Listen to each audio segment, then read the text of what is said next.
feels speed here at Atlanta more than at any other racetrack in the entire circuit. He knows how to handle it. He won this race back in 1997. But to win it today, he's going to have to do what so many others failed to do yesterday in the Busch race. Keep the car off the evil concrete Atlanta wall. To Steve Burns. Dick, Bobby Labonte has crazy numbers here in Atlanta. He's won 4 times. He's been second 3 others. He's led 640 laps of competition. Today, though, he starts way back in 34th position, but Bobby Labonte fans, don't worry. A couple of years ago, he started at 37 and won the race. Matt Yoakum. The car color may be white, the number changed, but there's no masking the desire and growing maturity of the late Dale Earnhardt's replacement, young Kevin Harvick. The 25-year-old starts 5th and only his 3rd NASCAR Winston Cup start. A yellow stripe may be on his bumper, but this rookie has handled the pressure of an impossible situation like a veteran. Today, he hopes to leave one more RCR victory mark in Atlanta, but he has to climb that mountain at his own pace. Virginia Zelasco. Well, Matt, run as hard as you can without scaring yourself. That is the plan for the 97 car, at least according to his crew chief. According to this driver, Kurt Busch, he has no fear. The rookie said, look, this is like any other track. Like any other track, I'll keep 4 tires underneath me. The rookie is confident. So for the rookie, I guess it's a case of what you don't know can't hurt you, Mike. That's a pretty neat seat for a fellow who 2 years ago was sitting in high school. This grandstand is packed. The infield is jammed. Here's a look at the point standings as Sterling Marlin, the only driver to score a top 10 in every race, leads Jeff Gordon, trying to get the point lead for the first time in a year. Michael Waltrip, Dale Jarrett, and back through Elliott Sadler, 10th. Get ready for some down-home Southern stock.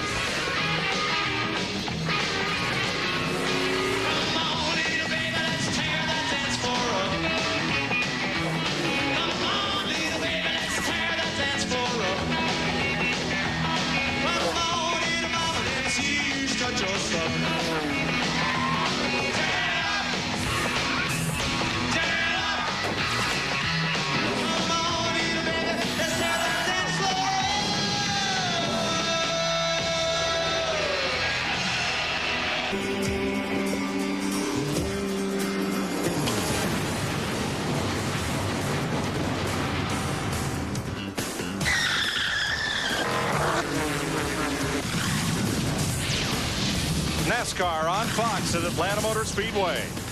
Budweiser, official beer of NASCAR, proud sponsor of the Bud Poll Award, given to the fastest qualifier at each Winston Cup race. Today's Bud Poll winner is Dale Jarrett, his 2nd in a row. Since 1979, Anheuser-Busch has awarded more than $7 million as title sponsor of the Poll program. Dale Jarrett will start from the pole on our UPS starting grid, alongside Jeff Gordon, 3-time winner here at Atlanta Motor Speedway. And we'll have our UPS cam on board riding with Dale Jarrett today. Todd Bodine is starting in the 3rd position, and I'll tell you, Todd has never run bad here in anything, car or Busch car or Winston Cup. Mark Martin, 2 of his 32 career wins have come here at Atlanta. Row 3, Kevin Harvick. Jeremy Mayfield missed driver introductions. He goes to the back of the field. Yeah, I was going to say some nice things about Jeremy, but Jeremy, you got to go to those meetings, buddy. Dave Blaney and Jimmy Spencer. A couple of hot rods in row 4. Good run again for Blaney. Spencer had a shot at the pole. Row 5. Rusty Wallace, 2-time winner here at Atlanta, one of his best qualifying positions in a long time here. There's our Miller Lite on board with Rusty Wallace. And Michael Waltrip, Daytona 500 champion. Our Napa onboard camera will be there for Michael Waltrip. Clean them tires up, Mikey. Row 6. Sterling Marlin, and I believe he's going to win a race in that Dodge, and it might be today. Ward Burton still looking for his first top finish this year. Ron Hornaday finished a strong 9th last week in Las Vegas, and you'll be seeing these views from Hornaday's Conseco onboard camera. Teammates have won. Michael, Park, I believe it could be time for Dale Jr. to pick him up a win. And there's the Bud Cam on board Dale Earnhardt Jr. Johnny Benson, 4th last week in Las Vegas. Texas Terry Labonte has started 46 consecutive races here at Atlanta Motor Speedway. I'm looking for my friend. I'm looking for one of my rowdy friends, and maybe this is the one, Bill Elliott, to have a good day. Ricky Rudd, the Texaco Haviland on board, the 1987 race winner here. And Bill Elliott, who leads all active drivers with 5 Atlanta Motor Speedway victories. Fred Bodine has a pair of top 10 finishes here. Ken Schrader has been a long time since he saw victory lane, but did win here in 1991. Mike Skinner leading with 20 laps to go a year ago. Engine blew up. And the Lowe's onboard camera riding with Mike Skinner today. Steve Park, your Rockingham winner back in row 16. And me and the odds makers, we know what we're talking about. Keep your eyes on that 18 car, boys. Kurt Busch, the rookie, career best 11th last week at Las Vegas. And we'll have the Home Depot onboard camera riding with Tony Stewart today. Jeff Burton still struggling in qualifying, but has 5 top 5 finishes here at Atlanta. Elliott Sadler back in row 20, 10th in the point standings for the Wood brothers. Rest of the provisional starters include Kenny Wallace, Robbie Gordon, and Ricky Craven. 3 drivers missed driver introductions: Robbie Gordon, Jeremy Mayfield, and Kurt Busch. They will go to the tail end of the field. And all of them are, you know, a couple of them, Jeremy and Busch, are both right up there, so that's a big blow to them. It's reported Jeremy Mayfield is ill and was ill in his motorhome. That's why he missed driver introduction. Man, why didn't somebody tell me? I could have been. Guys, can y'all do without me? He might need a relief driver. 325 laps, $3.2 million, including postseason award money. And the pit window today? 60 to 65 laps. Little question, do they want to stretch those tires that far the first run, but they can go this far on fuel.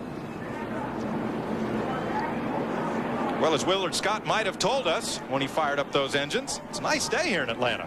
59 degrees, the hottest it's been, but this is the one we're going to keep track of over the day. The sun's out, that track temperature is just going to keep coming up. Racetrack's going to keep getting slicker, harder to get a hold of.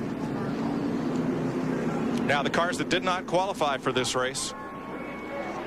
Casey Atwood missed his first Winston Cup race. Rick Mast in the Hal Hicks Chevy, and Carl Long driving his own number 85 did not make the show.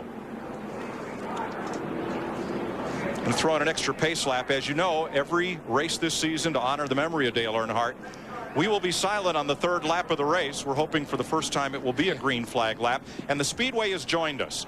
Here at Atlanta Motor Speedway on the 3rd lap of this race, they will release 7,000 balloons, 1,000 for each of Earnhardt's Winston Cup championships.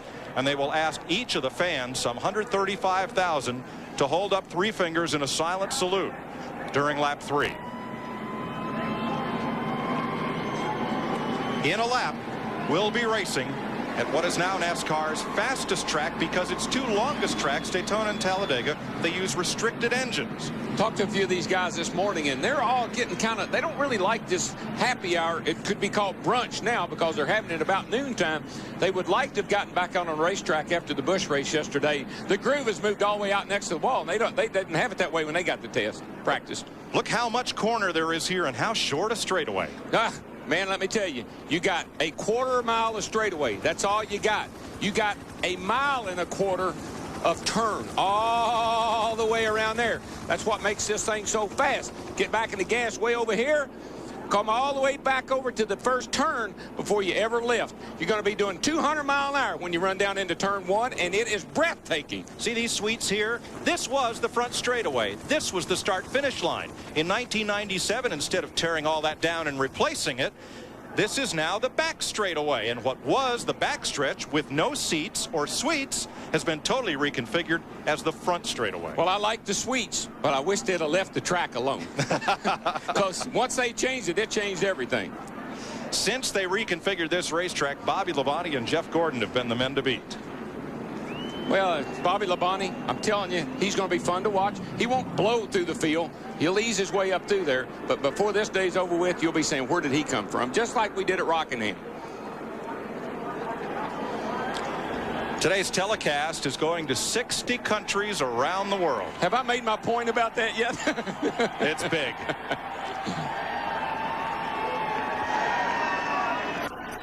Hope you're at the ready with NASCAR on Fox getting set for round 4 of the Winston Cup Series. Pace cars off, boys. Reach up here and pull on them belts one more time. Come Hands to the green on their flag. feet. Here we go, guys. It's going to be a big one.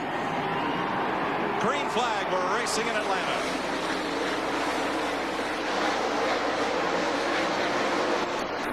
Got away, nobody wobbling, bobbling, or anything.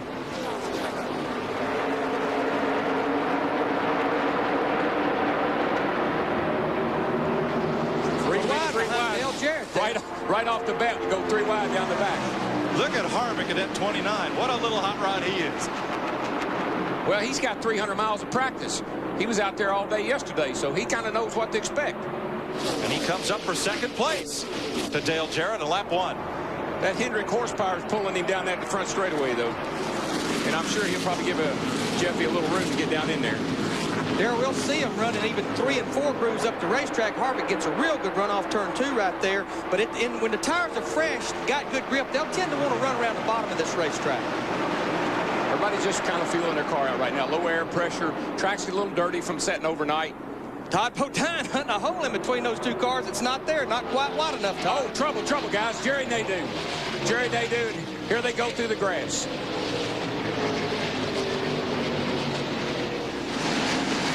Got Robert Presley sliding through the infield there in the 77. Gets stopped before he gets to the pits. And I don't know if you've noticed or not, but we're coming up on lap 3. This is the third lap. week in a row.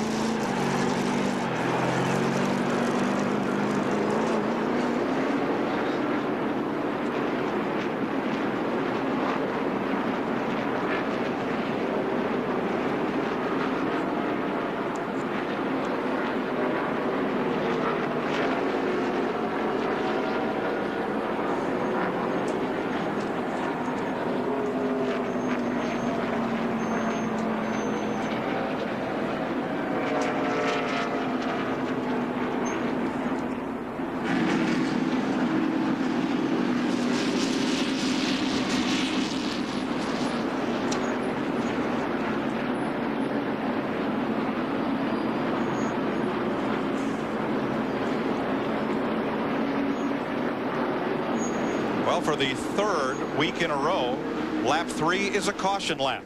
Let's show you what happened to Jerry Nadeau, number 25. What happened coming off of turn 4 down here, coming down into the tri-oval, and normally what happens there is somebody gets under somebody and they get together. See if we can see what happened back in here. No. I believe Nadeau's out there all by himself. Maybe got up in some of that loose stuff that we saw the Busch cars get in yesterday. Here we go. Yep. He was all by himself, spun around, went down in the grass, and man, watch these cats here. They're coming 180 mile an hour right through the grass, Larry. Let's see Michael Waltrip's view. Boy, Robert Presley in the 77 just missed Jerry Nadeau. They did the Tennessee waltz right there in the infield. Ooh. Looks like he might have come down on Michael. Michael got in his left rear just a little bit, but Jerry come down on Michael. Well, that's why our drivers hate in-car cameras. From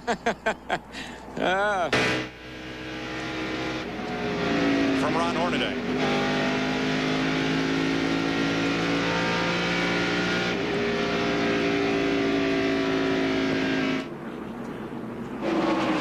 Caution is out, and about 12 cars toward the back of the field are going to make pit stops. We'll come back and recap them in a moment. NASCAR Winston Cup Racing, presented by UPS on Fox, is brought to you by Dodge and the UAW. By Kellogg's, the official breakfast food of NASCAR. By Pep Boys, cars like us, people love us. And by Budweiser, the crisp, clean, refreshing taste you'll find in no other beer. This Bud's for you. Welcome back from Rusty Wallace's camera. There's the contact. Yeah, Michael, you can cut Nadeau much slack there. We got a green flag. We're back racing. Kevin Harvick on the outside here, going into turn 1, trying to get that lead from Dale Jarrett in the 88 car. Gets a good run up off the corner right there, Darrell. He did, and boy, Jarrett had to... Look at Jeff Gordon all the way to the bottom. Jarrett seemed like he had a problem coming up out of that turn, and I think that the 29 car messed the air up over his spoiler and caused him to get loose. Kevin Harvick 25 years old out of Bakersfield, California. Expected to run the whole Busch Series this year, and he will. He'll also run the whole Winston Cup season. You know, something always amazes me is how hard these guys will race right from the green flag. It's like, let's get in line, let's get settled down a little bit. They start three-widening it and pushing and banging into each other as soon as the flag comes out. Here comes Sterling Marlin in that number 40 Dodge. He's wasted no time working to the front. He started 12th. And Todd Bodine, who picked up another top 5 finish, though not a win yesterday. Todd in that 66 right up there. And he did it in that groove. He was running right there about 2 lanes up the racetrack yesterday. Some of those guys that run the Busch race yesterday, Michael, Todd, and a couple others, Harvick, they're all going to be looking for that top groove because that's what was working yesterday.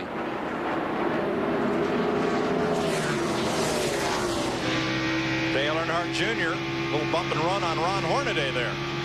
Very impatient. That's all I can tell you. They're all impatient. I don't know where they think they're going. I mean, we got 3.5 hours of racing here, guys. Come on, keep the fenders on them anyway.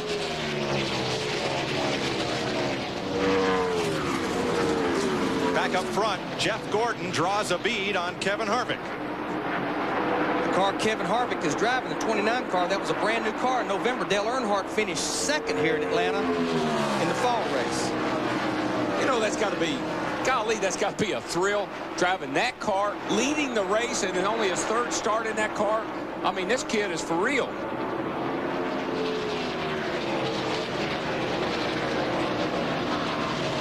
I think so far, Darrell, he's met everyone's expectation and then some. Oh, he's exceeded mine. I thought that the pressure of jumping in that car and having to work with a Winston Cup team for the first time, it might be more than the young guy was ready for. But let me tell you, he's got all 6 barrels loaded. And those two are getting away from the 3rd place battle. Also, Mark Martin on the move, pulling up on Joe Nemechek. This is for 7th place. This could be a Mark Martin racetrack. A lot of guys are going to have to go to the top. He'll hang around the bottom. And there goes the 40 and the 66 right there. And then 93, they got a good race going right here for 4th place. What keeps happening right here, Sterling running the bottom groove in the 40 car, but Todd Bodine gets that run off the corner on the high side, gets the lead back before they get to the next corner. So Todd vaults to 3rd place. See that 40 car lunge forward? He just gets back into gas a little quicker, but he runs out of room. Look at Dave Blaney in the 93 car right there. He's going to take advantage of these guys racing side by side. UPS Cam on board Dale Jarrett right behind them. Surprisingly, Dale Jarrett on the start jumped way out there, but he's had to work his way back up after that last restart. All right, this is coming off turn 2, looking out Dale Jarrett's car. See 8,300, 8,400, 186, almost 187 miles an hour, off the throttle just a little bit. Bam! Right back in the gas right there. Wide open from right there all the way back around to here. That's where you run the thing wide open. Running 160 miles an hour in the middle of the corner off the throttle. Off the throttle. And they know, and then you wonder why it takes a brave young man to run this joint. On the point, Kevin Harvick, the rookie. Right behind him, the man who's trying to extend his win streak to 2, Jeff Gordon. There is the gap back to the 3rd place car. It's almost 2 seconds.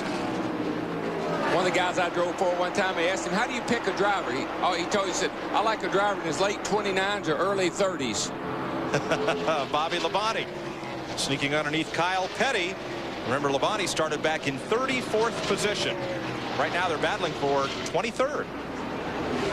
Imagine that. I talked to Bobby. The reason I talk about him so much, I talked to him this morning. He was in the pre-race show down at Hollywood Hotel. And he was telling me, he said, watch me, DW. I'm going to be good today. You can put your money on me. How about Ricky Craven in the 32 car right there? Started dead last. Already worked his way up to 25th. Right on the bottom of the racetrack. That team has had some impressive runs. I mean, the run he had at Rockingham, he did have a oil leak problem there at Las Vegas, but he looks good again today. On board the Home Depot Cam with Tony Stewart, Bobby Labonte's teammate. I talked to Greg Cimpadelli, Tony Stewart's crew chief, and he had the same comments as so many crew chiefs had. It's like we can get the thing turning good in turn 2. Front end biting, but it's too loose in 3 and 4. If we get it tightened up in 3 and 4, it won't turn in turn 2. Well, see, that's what I've been trying to tell you. That's what I tried to tell my crew chief. They said, how can that be? I said, I don't know. You fix it. Jimmy Spencer on the move. I love it when the crew chiefs say, tell me what it's doing. Tell me what it's doing, and I'll fix it. Then you tell them, they say, well, what? I don't understand that. And here from the Pfizer Viagra Cam, Mark Martin, trying to pull down on Spencer, but he's got Joe Nemechek gathering ground on the outside. Nemechek, our winner from yesterday's race, and he's right up there where he was yesterday. Look how soon he was back in the throttle. How much that car lunged right there. Whoa, don't look back. Man. Now they've got company. Dale Jarrett, or rather Dale Earnhardt Jr. and Rusty Wallace have caught them. Back up front, Gordon for now seems content to pace himself with Kevin Harvick. Just on a little Sunday drive. 17 laps completed at Atlanta. You're watching NASCAR on Fox. 1,000 people here, and they've just seen all the front four positions change. For the lead moments ago, Jeff Gordon. Bobbled by Kevin Harvick up the racetrack. That's all Gordon needed. Yeah, he just got back in the gas. He's got a full head of steam. All of a sudden, the car pushes a little bit. Front end bites. Back end comes around. Got to get out of the gas and regroup. He was ready to jump in the gas, but the car wasn't quite ready. Wasn't quite ready. Gordon is the first driver to lead in each of the first four races this year. Next weekend, Darlington. Well, if these guys are running this high at Atlanta up against the fence, they'll be out by that old cafeteria, that little restaurant, come next week. They'll be outside the track. Their cars will be out in the Hall of Fame before they're ready to go to the Hall of Fame. Also, Dale Jarrett got past Sterling Marlin. That will change third and fourth. For more on Marlin's car, Dick Berggren. 10 Dodges entered this event today. Only 2 of the 10 chose to run in older race cars. Sterling Marlin, currently running in 4th spot, was one of those. Rather than take a brand new race car, which is available to him, he selected the car that he ran last week in Las Vegas. That car led 34 laps, finished in 3rd spot. Sterling is one of the more superstitious drivers. He finds a deal that works for him. He sticks with it. He may run this car all year, Mike. Might well be. Well, that's not a bad thing. I mean, you get a car that drives the way you want it to. You know, you just get down in one of them. You sit down in the seat, the pedals, everything feels right. You like that car. Driver's happy. Car goes good. 12th place battle here. Rusty Wallace, John Andretti. How about the 17 car right there? Matt Kenseth started 38, has already moved up to 12th. Had a little present yesterday, turned 29 years old. Jeannie? You got another present this morning, guys, out there at that early contact. He has some damage to the right front part of his car, but they decided not to pit because it wasn't causing any problems with airflow. Kenseth and Dale Earnhardt Jr., the 2 drivers who battled for last year's Rookie of the Year honors. Kenseth prevailed. They both won races. And here they are as sophomores. You know, that damage he was talking about to these front fenders on these cars, sometimes you pull them way out to get front grip, get more downforce. Sometimes you knock them in a little bit and the car actually ends up driving better. See, he run on the high side all the way down the back straightaway, got that run off in the corner and just maintain his speed. He's all the way up against the gray stuff. You don't want to be up in that gray stuff quite yet because you will be into the wall. There's a telemetry in on Dale Earnhardt Jr.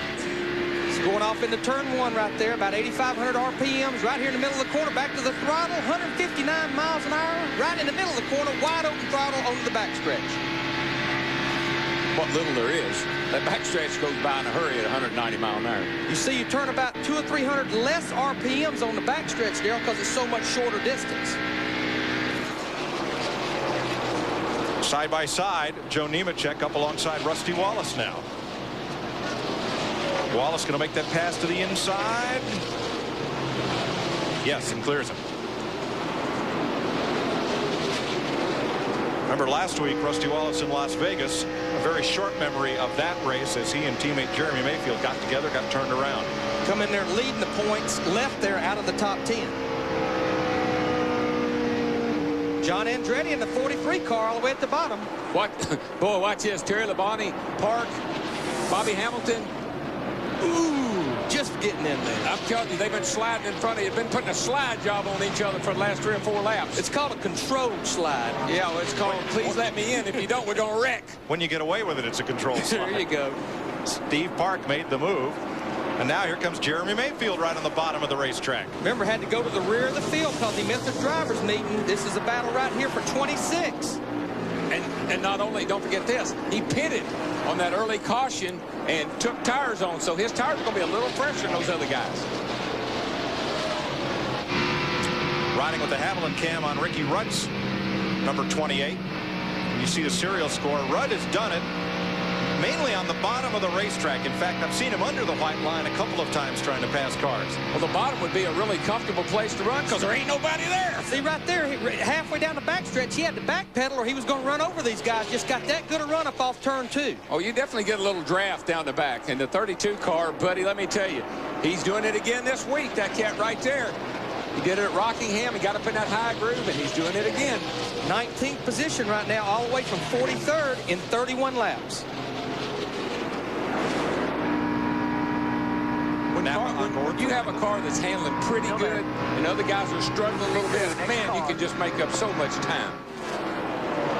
And what happens, you can make a motor look so good down the straightaway because you're back in the throttle 8 car lengths before your competitor. Well, and the motor guy's going to go, well, what's wrong with my motor? Well, he beat you back to the gas about 10 car lengths. All you're doing is making the straightaway longer. When you get back in the gas, you just make that straightaway that much longer. Like I said, they got 800 horsepower if you hold it wide open.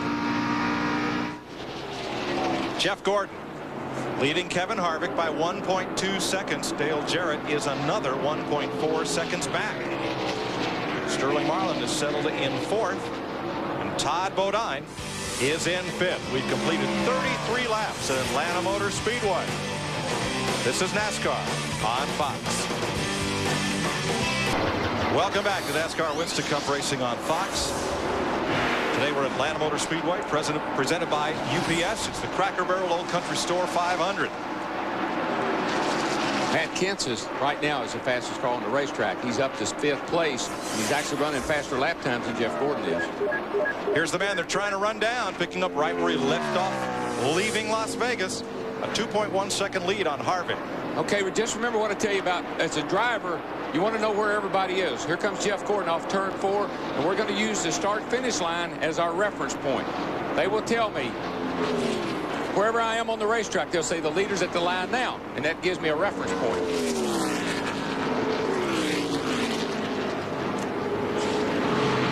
Let's check with Steve Burns. At the top of the show, we heard Larry McReynolds say these drivers can go about 60 laps on a fuel run.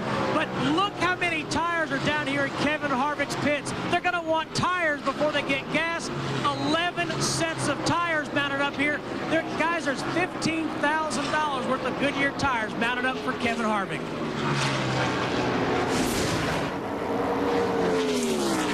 When the track's this slick and it's hot, caution comes out, everybody's going to be to pit road getting 4 tires. It don't matter how many laps you've run. The good news is you got 11 sets. Bad news is you need 15. You got to go back and get some more. Harvick's trying to get his first Winston Cup victory in only his 3rd career start. Now that's happened 4 times in NASCAR history. Bill Norton, Bob Flock, Johnny Mance, and Dan Gurney in '63. Here comes my leader right now. He's at the line. That's our reference point. Now I'm going to show you how far behind Harvick is. 2 seconds behind. Here comes the next place. Todd Bodine just went by. He's 6 seconds behind. There goes Jimmy Spencer. He's 11 seconds behind. So right now, Jeff Gordon is probably in about the middle of the back straightaway. So that's what the drivers listen for. He's at the line now, then you know exactly where your track position is and what you got to do to catch up or hold on to what you got. What they're telling Matt Kenseth is you're catching the leader. You just keep doing what you're doing. You just keep being smooth because he's about 1/10 of a second faster. There you see almost a mile an hour faster than Jeff Gordon, who's leading the race. I just can't help believe that those guys that ran yesterday don't have somewhat of an advantage for today. Now there is the interval over the last 5 laps, and you see how Matt Kenseth is knocking it down. He's knocked 0.6 of a second out of Jeff Gordon's lead in the last 5 laps. And he's running right up next to that wall. And there's Ricky Craven putting a move on Rusty Wallace. Battle for 12th. They go off into turn 3. They both go up a little bit up near the wall. Right in the middle, you're all the way there. And who gets back in the gas first? Rusty did. See that gap open up a little bit? You know, if Craven's crowd ever figures out how to qualify as well as they're racing, they're going to be something. Well, I think he and Mike Beam are just working on things. You know, there's a new combination there. I bet you before the year's over, they'll figure the qualifying and the racing out. 43 laps complete here at Atlanta. Jeff Gordon continues to lead Kevin Harvick. You're watching NASCAR Winston Cup Racing on Fox, presented by UPS. Most storied super speedway, Darlington. All on Saturday, Winston Cup qualifying on Fox Sports Net, the NASCAR Busch Series on FX, and then Winston Cup final practice follows on FX. Sunday NASCAR This Morning and NASCAR Victory Lane on the net. The NASCAR Carolina Dodge Dealers 400 live on Fox, 12:30 Eastern Time. Here at Atlanta, pit stops have begun. Brett Bodine has been in. Jeff Gordon remains out front over Kevin Harvick, Sterling Marlin, Matt Kenseth up to 4th, and 5th place Dale Jarrett. Yeah, he's starting to lap some of the cars at the back of the field. These guys here. How about Jerry Nadeau was in that first spin a while ago in the 25 car. He's already moved back up to 17th position there, going underneath Ricky Rudd in the 28 car. Didn't really hit nothing when he spun. Come back in, got 4 tires, back out there, at it again. But I think that's the key, Larry. It's the 4 tires. Even though that was 4 or 5 laps into the race, he got 4 tires on. He's got 4, 5, maybe 6 laps advantage on some of these other cars. And I talked to his substitute crew chief, Gordon Gibbs, because Tony Furr, he's got a few more races before he can come back after that suspension at Daytona. This is the same car they won with in November, but he said, we just, like Greg Cianfrocco and Tony Stewart, we just can't get the balance between the two ends of the racetrack. Well, I tell you right now, he got off of turn 4 real well, and he passed 3 cars in one swoop there. So they're going to the front. He's running around the bottom. Looks like the car's handling good. He's not fighting with it. Got his hands nice and smooth. He just waved to John Andretti. Thank you for letting me by, John. See you later. Nadeau, the most recent of 4 drivers to pick up their first Winston Cup victory on this speedway. When you can get down on the bottom like that right there, you can really pass a lot of people if you can get back in the throttle. I can add, guys, yesterday when I talked to Jerry Nadeau, he was telling me about the same thing that Larry did. They came here with the exact same setup they'd won the race with and run so good here, but this new tire, they had to take every bit of that stuff and throw it back in the truck and start all over again. And what they've been able to do is find out that, hey, put a little bit more right front spring in this thing, a little bit smaller front bar than what normally they'd run, and it really works out really well for them. Gordon is our leader here, Jeff Gordon. He's having a heck of a time with Robert Presley there. He caught him, but he hadn't been able to get around him. Again, that's one of the cars that had to pit a little early because he spun through the grass. I believe you see the difference there. Now, Gordon's down under him, but he hadn't been able to make that pass. Presley in the 77 gets that run off turn 4. He's just trying to stay on the lead lap as they come up on Kyle Petty in the 45 car. Robert Presley comes into this race 8th in the points, the highest he's ever been in his career. He and Kyle in the 45 trying to stay on the lead lap. And you see that high line, he gets just enough momentum off of the turn that he pulls right back ahead of Gordon. Gordon will drive up to him right into the turn, but he drives off of there a little better. Robbie Gordon made a pit stop. Here's Ricky Craven on pit road. Well, these pit stops are going to be oh so critical. That in and out time.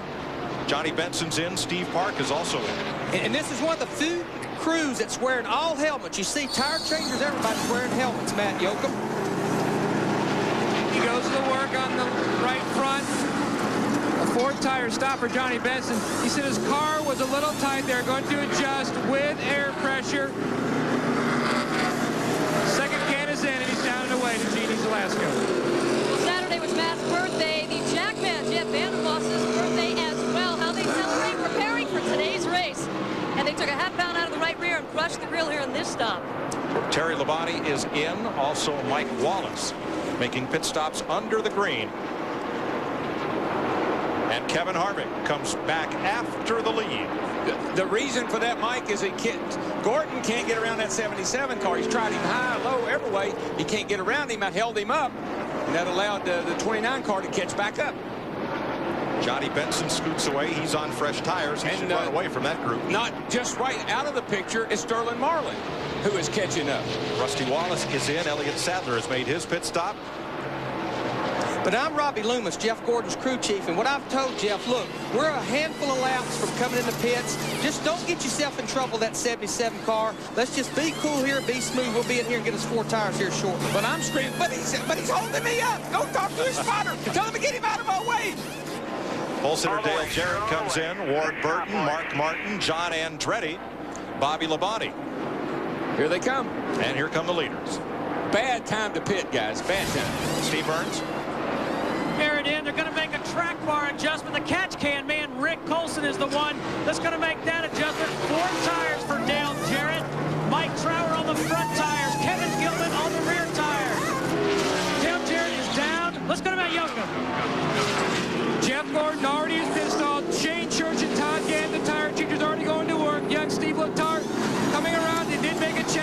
adjustment as he helps index the left rear tire. Second can in, down and away to Dick Berggren. Sterling Marlin also in for 4 tires. They're very pleased with their race car. No major changes in the car. 16-second pit stop to Steve. Dick, Kevin Harvick just made his stop. No adjustments to the number 29. They changed 4 tires, and he's off of pit road.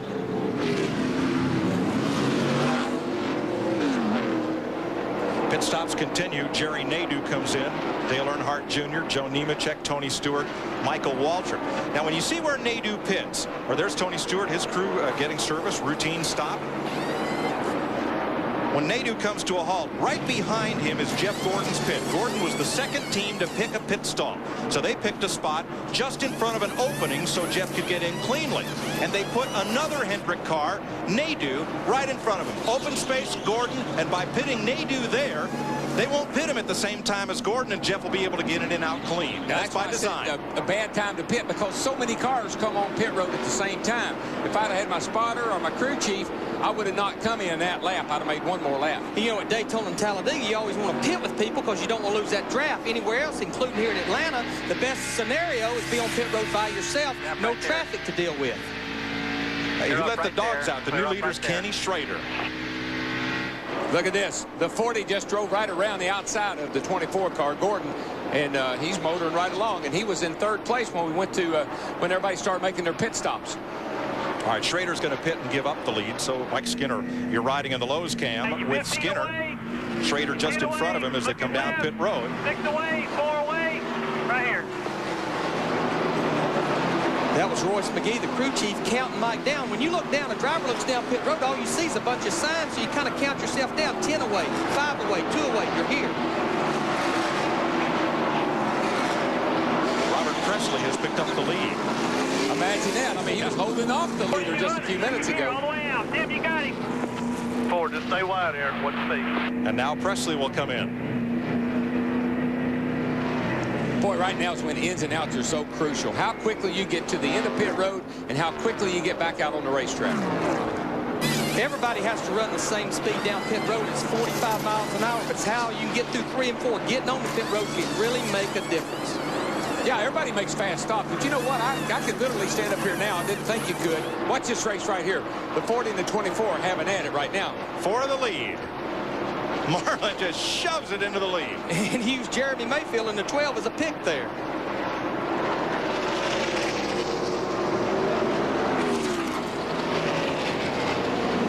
So Sterling Marlin, who coulda, woulda, shoulda won Las Vegas, and is the only driver to finish in the top 10. There's Chief Tony Glover as we go to break with Sterling Marlin leading in a Dodge. You're watching NASCAR on Fox.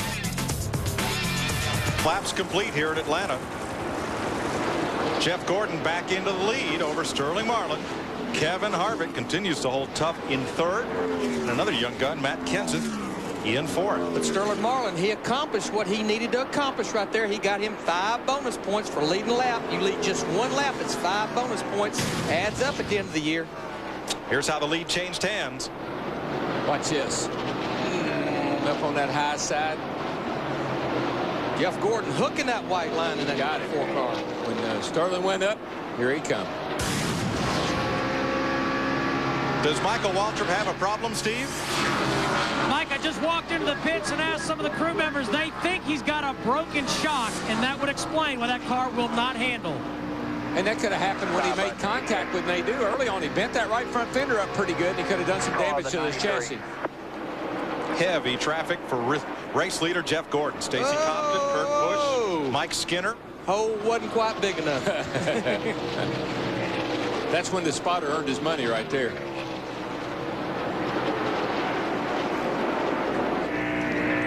Looking back from Mike Skinner's Lowe's cam and race leader Jeff Gordon. This is going down the backstretch right here, off into turn 3. Skinner goes to the low side. There you see Jeff Gordon going to the high side. Now, all right, let me tell you, we were talking about ins and outs. This is when the crew chief says, hustle, hustle, hustle to the end of pit road and hustle, hustle out.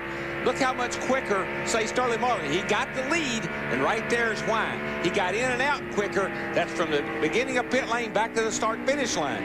Gordon didn't do a bad job, but Sterling beat him in and out, and that's how he got the lead for that couple of 3 laps. So Gordon now leads by 0.6 of a second. Harvick another 2.5 back. He has about a second on Matt Kenseth. Bill Elliott in the 9 car right there trying to go to the bottom side, get back on the lead lap while Jeff Gordon's fighting all these other cars. There's Sterling Marlin in second place right now, catching Jeff while he's fighting these guys. Dick Berggren. So far, the best finish a Dodge has earned in this brand new season has been a third. That was Sterling Marlin last week at Las Vegas. Third is pretty incredible for a manufacturer that's been gone as long as Dodge, but they may have their best shot right here. This morning, I talked with Louis Duncan, who is an aerodynamicist for several of the Chevrolet teams, and he was just shaking his head. He said, you know, the nose of that Dodge looks just like a bullet, and they've got lots of downforce in the front. That helps them get in the corners and helps them get through them as well. Dodge may make it today. Let's go to Matt. 2 laps ago, Dick, Tom Bodine in the 66 car came on radio to his crew chief Larry Carter asking, is there any wood in the frame rails because something is burning? There is a little bit of smoke in the car. 1 lap ago, he came on and said, I think there's a hole in the tailpipe. It's burning stuff underneath the floor, and my feet are very, very hot. Now, what he's talking about, why would there be wood in the frame rails? These cars have to weigh 3,400 pounds. We have to put lead in the frame rails to make it up to 3,400 pounds, somewhere around 200 to 300 pounds. Sometimes the frame rail's so long you don't need that much lead. You space it where it can't go back and forth with wood. We had this happen one time with Davey Allison, and he said it was like a chimney with smoke coming out, so everybody started going to aluminum spacers. Let's let you folks with surround sound crank it up for a bit.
Different lines around this racetrack than there are secret escape routes to the airport. I'm telling you, it's their cars are running everywhere. And my man Bobby Labonte, I'm going to find out how good his car is before we get to the end of the race, because he's about 6 seconds from getting lapped. This is a battle for 20th. What we got to remember, the 99, the biggest thing they'd like to do today is be running at the end with all 4 fenders and tires on. He has wrecked the last 2 weeks. One of the favorites coming into this 2001 season to be the champion, but they got a lot of ground to make up. There's 2 drivers that led the points at the end of last season, and this year they're hanging on by their fingernails just to stay on the lead lap. What's happened? It's them tars, different tars.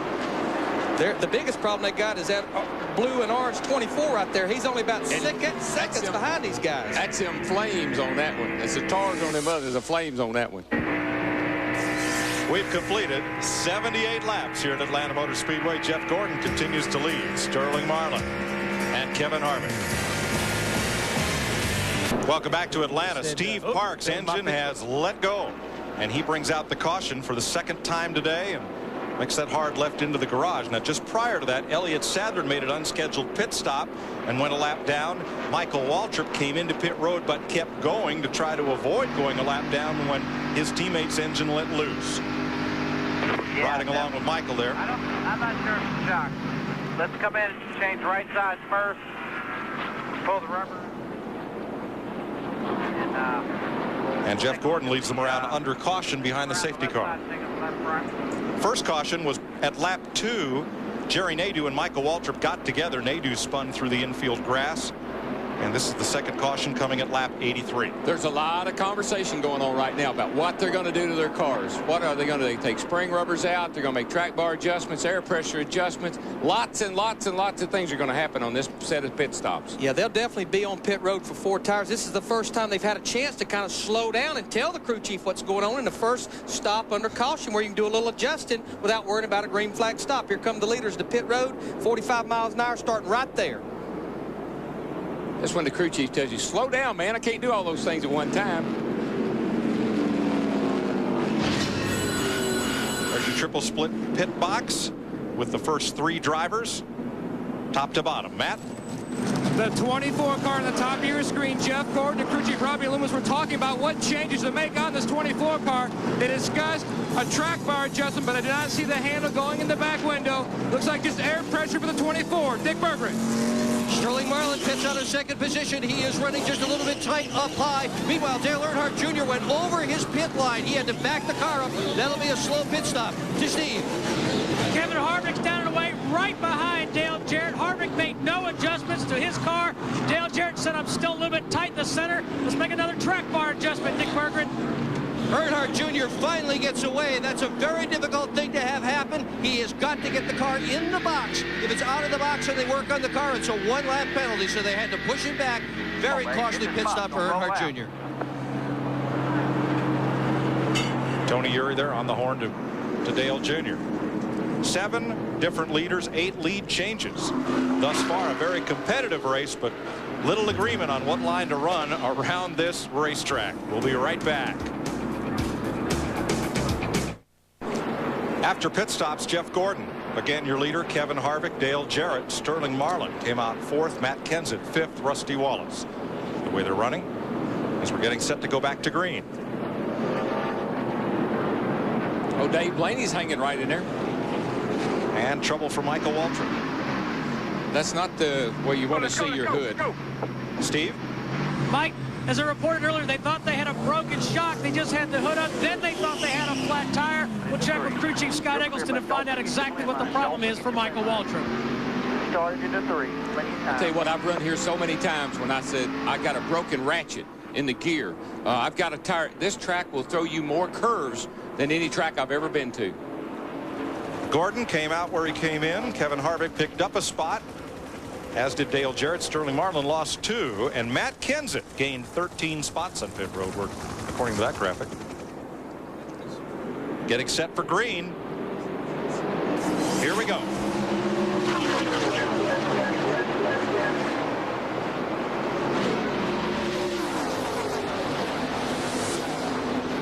That was Bill Elliott trying to get a lap back, but had no luck.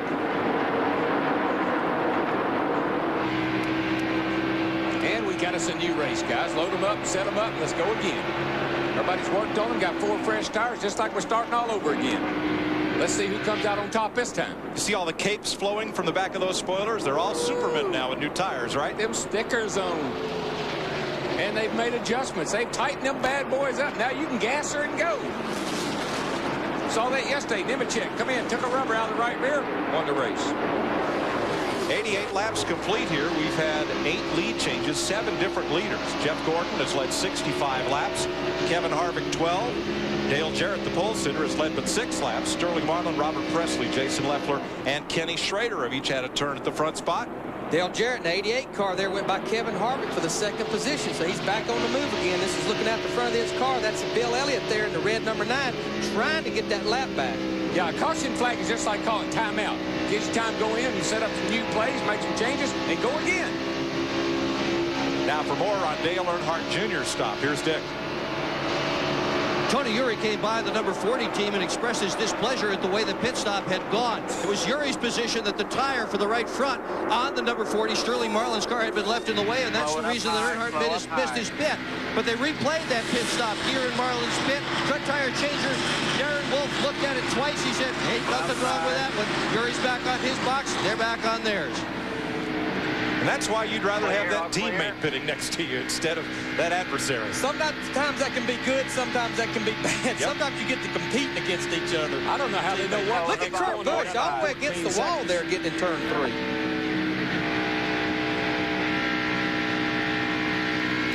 Steve, did you find out on Michael Waltrip? Sure did. Mike spoke to Steve Meal, and he said the problem is it's a broken bump stop on the left front jack screw. That's what made it feel like a broken shock. So they backed the screw back out on that left front corner to help Michael get the handle on that race car. Today's Pep Boys Trivia. Dale Jarrett's won 2 poles in a row. Who was the last driver to win 3 consecutive Bud poles? A hand in the crowd. Anybody? Anybody at all? Anybody with the answer? Here's a hint. Bill Elliott. He's right on your screen. Bill Elliott. Jeff Gordon. Thank you. 1996, Charlotte, Dover, and Pocono, 3 in a row. Matt? Larry McReynolds touched on it earlier that Jeff Gordon develops an aero push if he is behind another car. He built up the pressures in the right front on the last run when he got behind the 31 car. So he is trying to stay out in front of the 88 if he can, because that's where his car handles best.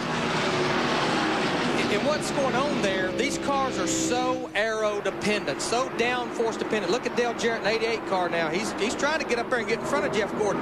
You've got downforce pushing on that front end when you're in clean air. But when you're following a car, that car takes the downforce off and the car won't want to turn.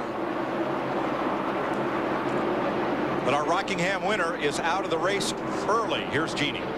What is wrong with this picture? Steve Park's not in a fire suit. The engine blown. Can you feel it coming? No, not at all. The Benzold Chevrolet was running good. We were up there in the top 10 like we wanted to be, and just all of a sudden the engine just let go. No warning, no nothing. So we're just really disappointed. We had a decent race car today. We had something that we could work with there towards the end, and just tried to kind of stay near the top 10 so we could get through a couple more of these pit stops, but just wasn't meant to be today. Steve Park with concerns about the tires and maybe the lack of grip coming into today, but you're nothing without an engine, guys.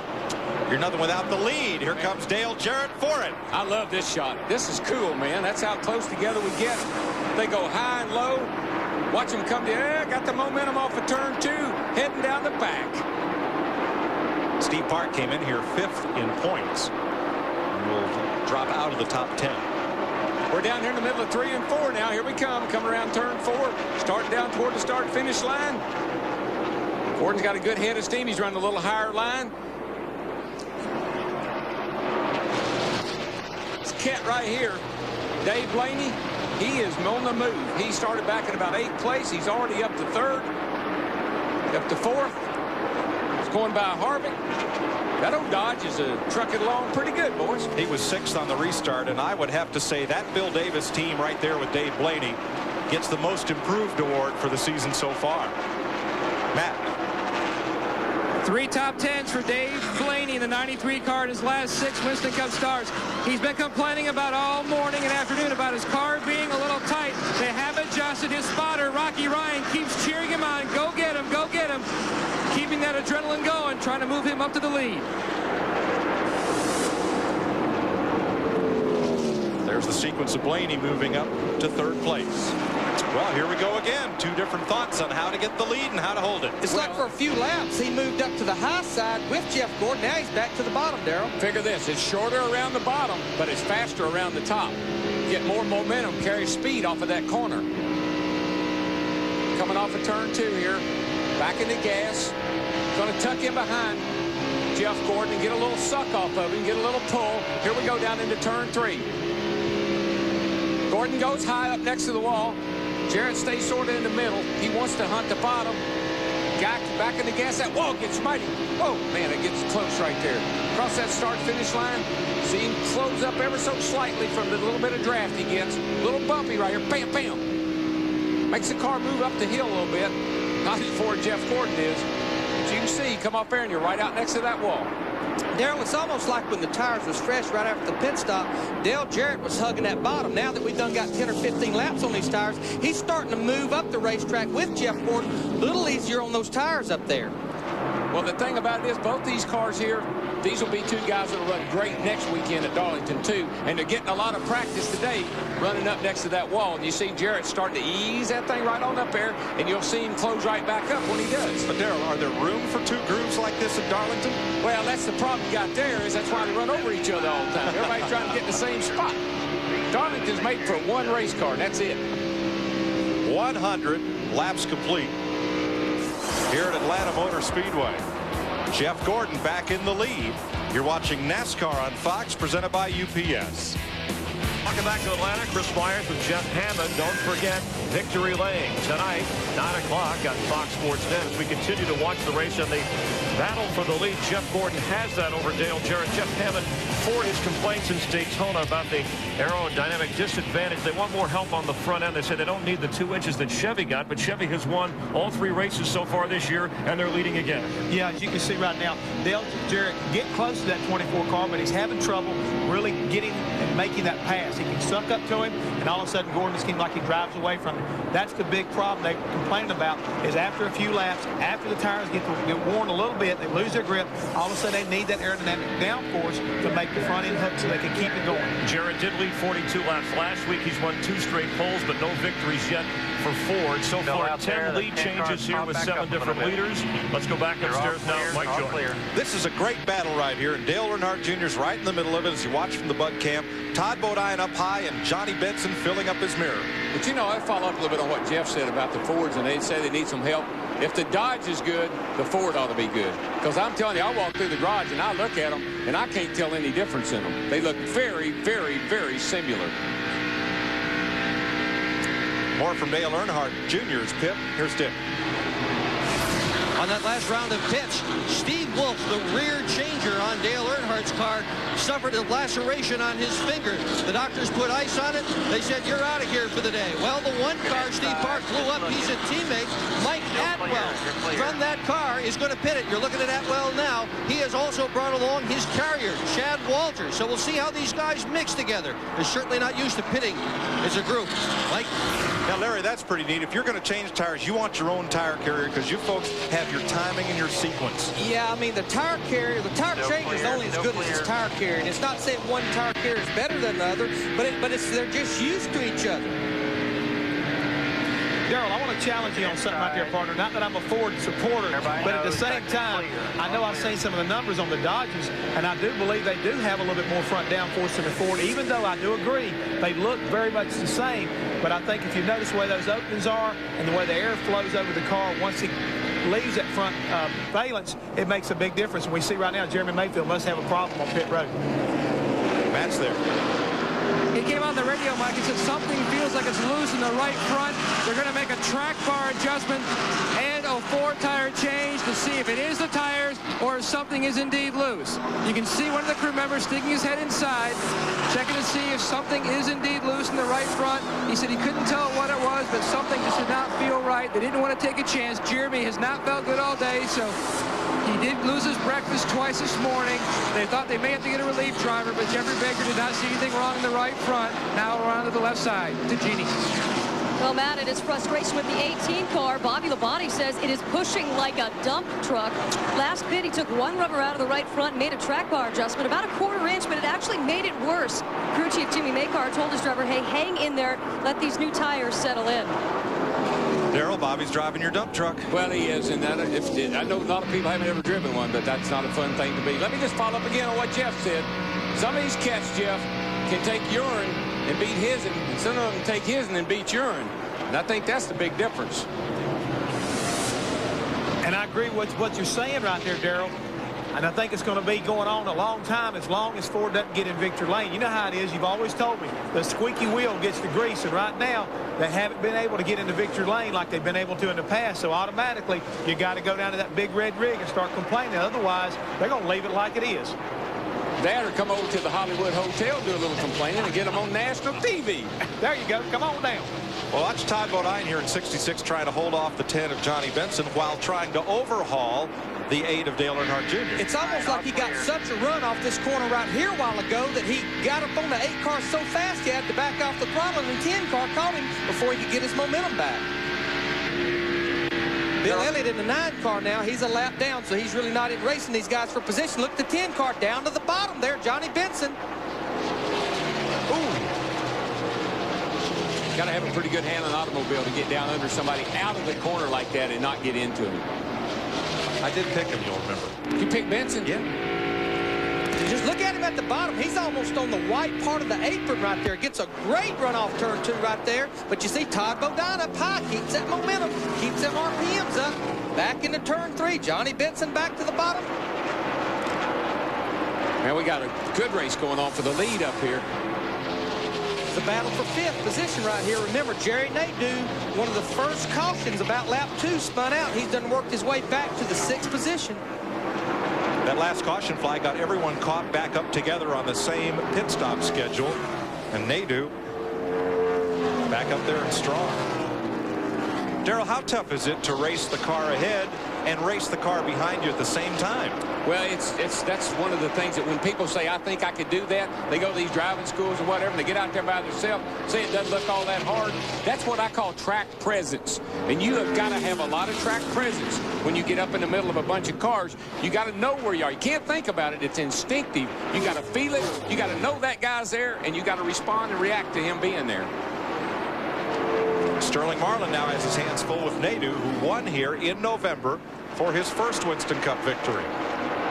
He's one of the few cars, goes right to the bottom, running on the bottom right there. One of the few cars this late in the run that seems to be able to do that. Gets a good run. Sterling, though, gets that momentum. And Matt Kenseth gets a run back up on Nadeau when that happens. It's that high-low thing. Just get the momentum, get the run off the corner, get a lot of steam up, get back in the gas a little earlier.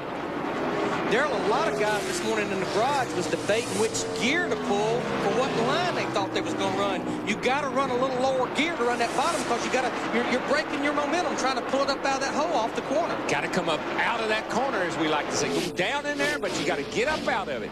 Second car out of the race is Jeremy Mayfield. He's going to the garage, joining Steve Park.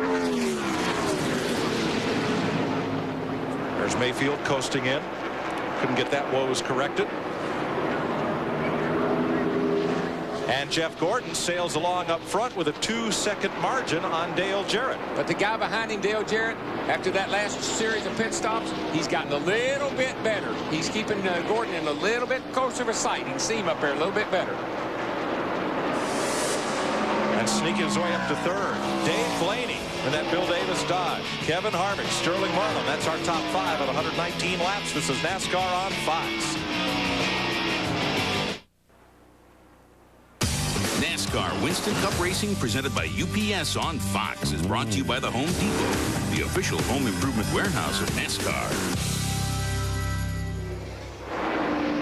Welcome back to Atlanta, where 123 laps are on the board.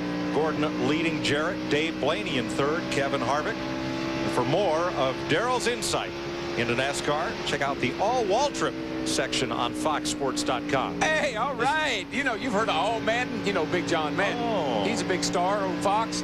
DW, I said, can I have me, if I could just have one thing, I'd have my own little website like Big John's got. So it's all Waltrip all the time? All Waltrip all the time. Anything you want to know about racing, just tune in. Good grief.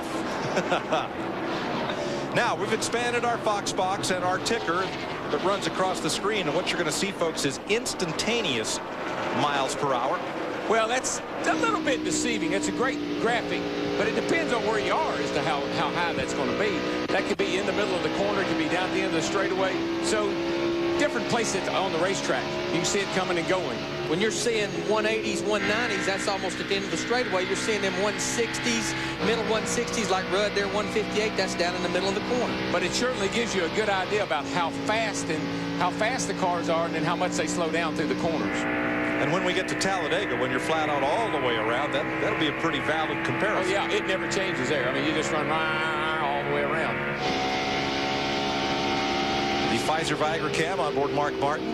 Boy, he's struggling. He's all the way back in 25th position. And I don't know. I thought at one time he might make a move, but he looks like he's having to struggle with that thing quite a bit today. They'll hope for better next week at Darlington on Fox. Oh, the day ain't over yet now. Nope. Let's don't go there yet.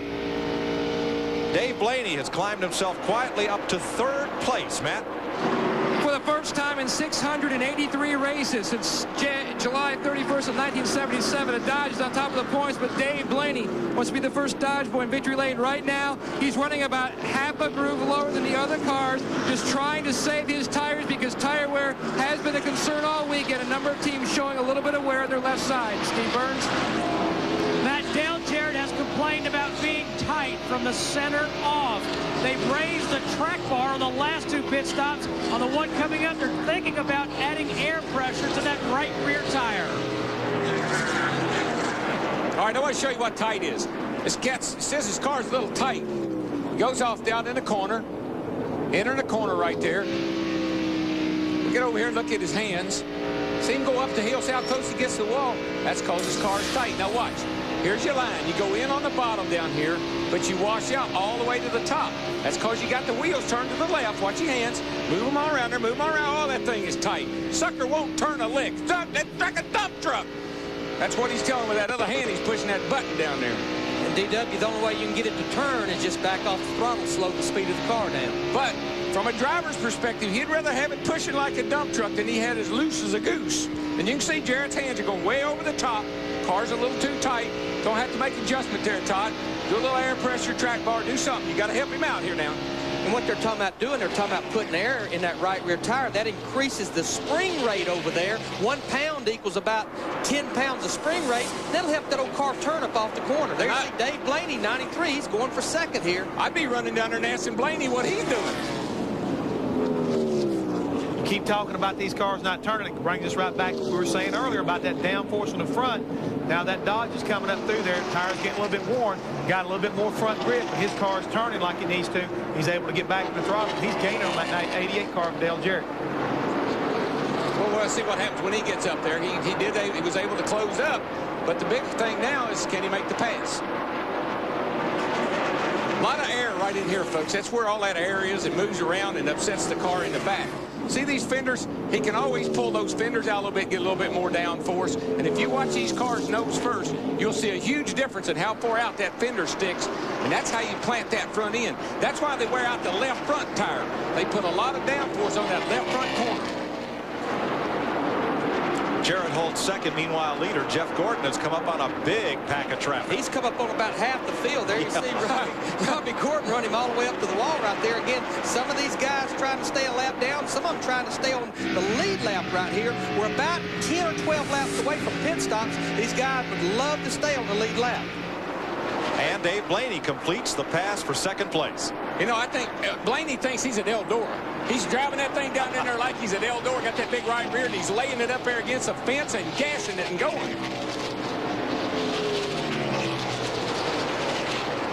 Oh, here's our neatest. This is the neatest thing we got right here. Fox Tracks.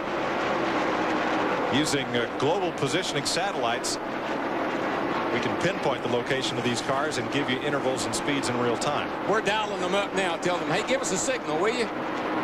You know, Blaney had been running the bottom, running the bottom, running the bottom. Where did he go by Dale Jarrett? On the high side. That's what I'm telling you. It's just like Eldora. When it gets dirt, when it gets slick, they got to put it up there in the cushion. Look at the tracks that Dale Jarrett's running in right now. He says, hey, Blaney's pretty fast. I'm going to try to stay with him. But look at the gap, how much. This shows Dale Jarrett's car is pushing off the corner. Look how much space Blaney opened up off the corner. Blaney getting back to that throttle a lot quicker than Dale Jarrett is. And the car is turning for him.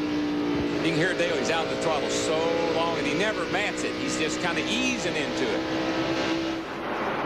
Now, Gordon has busted his way through 4 of those 12 cars. That's what you call a gaggle of cars. It's coming up on Andy Houston and then Rusty Wallace. Stacy Compton, Mike Skinner there. We'll probably see Rusty's car start smoking here in a minute, and it'll all be coming off the steering wheel. Buckshot Jones in that pack, Nemechek, and Wallace is coming in. Now, Jeff Burton came in a bit ago on lap 123, so here's Wallace 13 laps later. This should start the cycle of stops. This is not bad strategy. Robin Pemberton saw that the leader was right there. They're telling what they're doing, short pitting. Get those fresh tires early. Then when all the pit stops is over, they'll be out front of Jeff Gordon, Dick Berggren. 4, 3. Well, the reason they're short pitting on this race car, this number 2 that Rusty Wallace is driving, is that the car has a vicious understeer. It's pushing. He just doesn't have the handle under it. So they're going to attempt to adjust it with the tires that they're putting on the car now. Hopefully give Rusty something he can drive much better. The car is fine. This car won Michigan. It just isn't set up right at the moment. All the way. That's a fast pit stop, 14.6 seconds for Rusty Wallace. Ricky Craven, Stacy Compton come on pit road. Green flag pit stops begin. You're watching NASCAR on Fox. NASCAR Winston Cup Racing presented by UPS on Fox is brought to you by Miller Lite. Grab a Miller Lite. It's Miller time. By Sprint PCS, the clear alternative to cellular. By Visa, the preferred card of NASCAR. Visa, it's everywhere NASCAR fans want to be. And by new Haviland Motor Oil technology, formulated for improved gas mileage. Add more life to your car. It's green flag pit stop time at lap 141. Johnny Benson completes his service. Ward Burton is in. Mark Martin is done. And here comes Dale Jarrett. Terry Labonte, Kenny Wallace, and Kyle Petty pitting. Jeff Gordon, could he be out of fuel? He's out of fuel, I believe. Jeff Gordon just came on the radio and said there's something wrong, something wrong. Then he came back out and said, I think it's out of fuel. He says he thinks he's out of fuel. It could be a long way down pit road for the guy who was leading the race. He's not going to make it. He'll never make it around. He's almost stopped. Steve Burns. They added that pound of air pressure. They also made a wedge adjustment to the number 88. 4 tires for Dale Jarrett. He's down and away.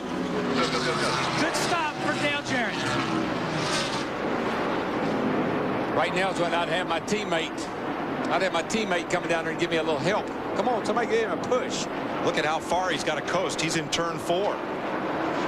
I'm really surprised he made it all the way around because he's not going very fast. Larry, how does this happen? Well, I'm questioning, did they get it full the last time? Because that was 60 laps, and everybody felt like they could at least run 62 or 63 laps, and he's just now halfway down pit road, Darrell. How that happened is in inspection. They took away those big fuel cells, and these guys don't know how to handle this 22 gallons of gas. Matt, guys, get a phone, Bill, get it started.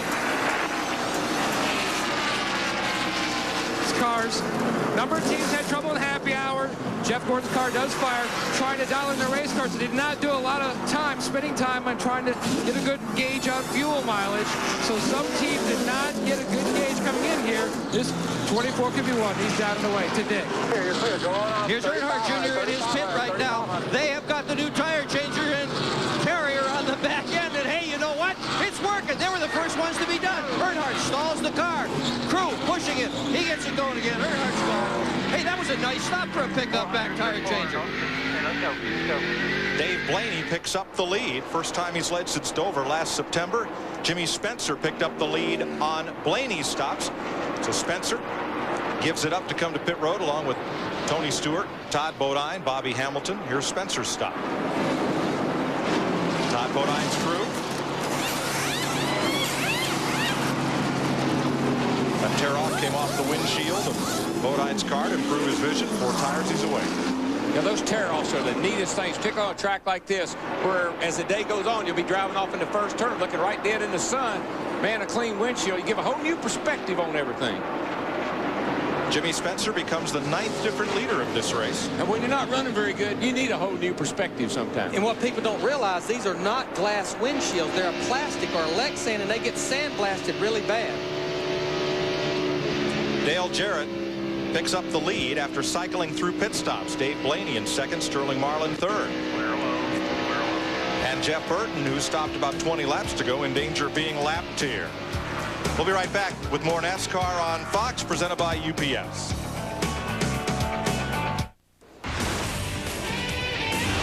Next weekend, we're at Darlington, South Carolina, granddaddy of NASCAR super speedways. All on Saturday, Winston Cup qualifying, Fox Sports Net, the Busch Race, and happy hour on FX. And then Sunday, NASCAR This Morning and Victory Lane to bookend our NASCAR Carolina Dodge Dealers 400 coverage here on Fox at 12:30 Eastern Time. Did you like running Darlington, Darrell? I love Darlington. It was just fun. It was one of those kind of racetracks you just race the track. It's where I learned to anticipate things. You always had to be looking ahead, thinking ahead, because you couldn't just pass people when you caught them. You had to pass them in certain places. Here at Atlanta, 152 laps. Dave Blaney's our leader. Todd Bodine has made an unscheduled stop and gone a lap down. Matt?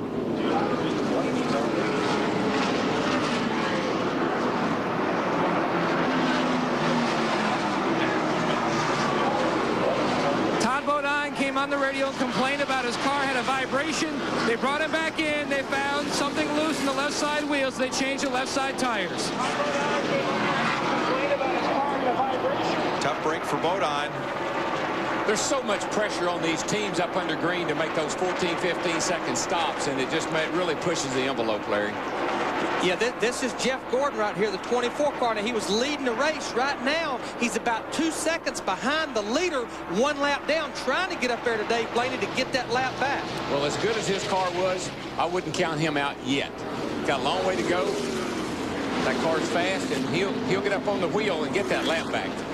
And you see Mayfield back on the speedway after making those changes behind pit wall to improve what they suspected was a steering problem. And I just don't think we've said enough about this guy right here. Dave Blaney driving that Dodge for Bill Davis. He drove around Dale Jarrett. Dale Jarrett owns this place. He went around him and is driving off and leaving him, waving to him as he went by.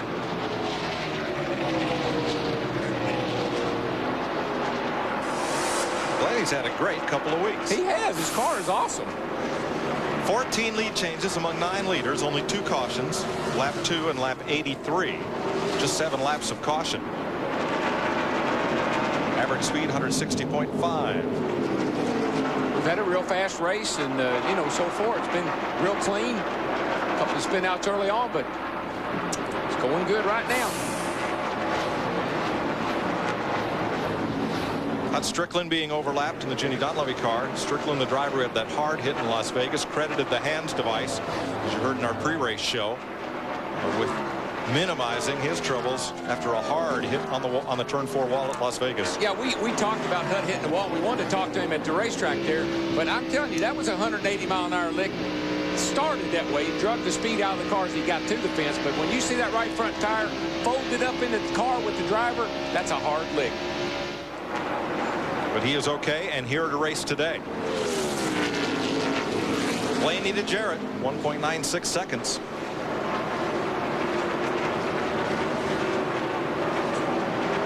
And Sterling Marlin, third, about 3 seconds off the lead. And this crowd for 7th place, Dale Earnhardt Jr. passing Kevin Harvick. For more on Harvick, here's Steve. We're with crew chief Kevin Hamlin. Kevin, your young driver is doing a good job. Have you made any adjustments to that race car? No, not really. We adjusted a half-pound air pressure at the first stop. Since then, we just kind of left it off. He said that, you know, he's just trying to be easy with the car, take time with it, and hopefully get the GM Service Plus Monte Carlo a good finish at the end of the day. Caution is out. Robbie Gordon bounced off the wall at turn 4. Report of oil on the racetrack. We're under yellow. Here you see Gordon coming off turn 4, but he don't have near enough time to get back to Dave Blaney before they take the caution flag. Blaney has already taken it. That's Jeff Gordon trying to get back on the lead lap. Here is the car that brought out the caution. Tore the whole right side out of that thing. That is what we would call pancake. Pancake. Thank you. Well, no, Darrell, you got to do the whole side if it's a pancake. Well, I don't know what that is, but I don't want it in my. Is that a waffle? He's kind of waffling, trying to get to pit road, and he will make it to his pit. So caution is out for the 3rd time today at lap 159. This is NASCAR on Fox.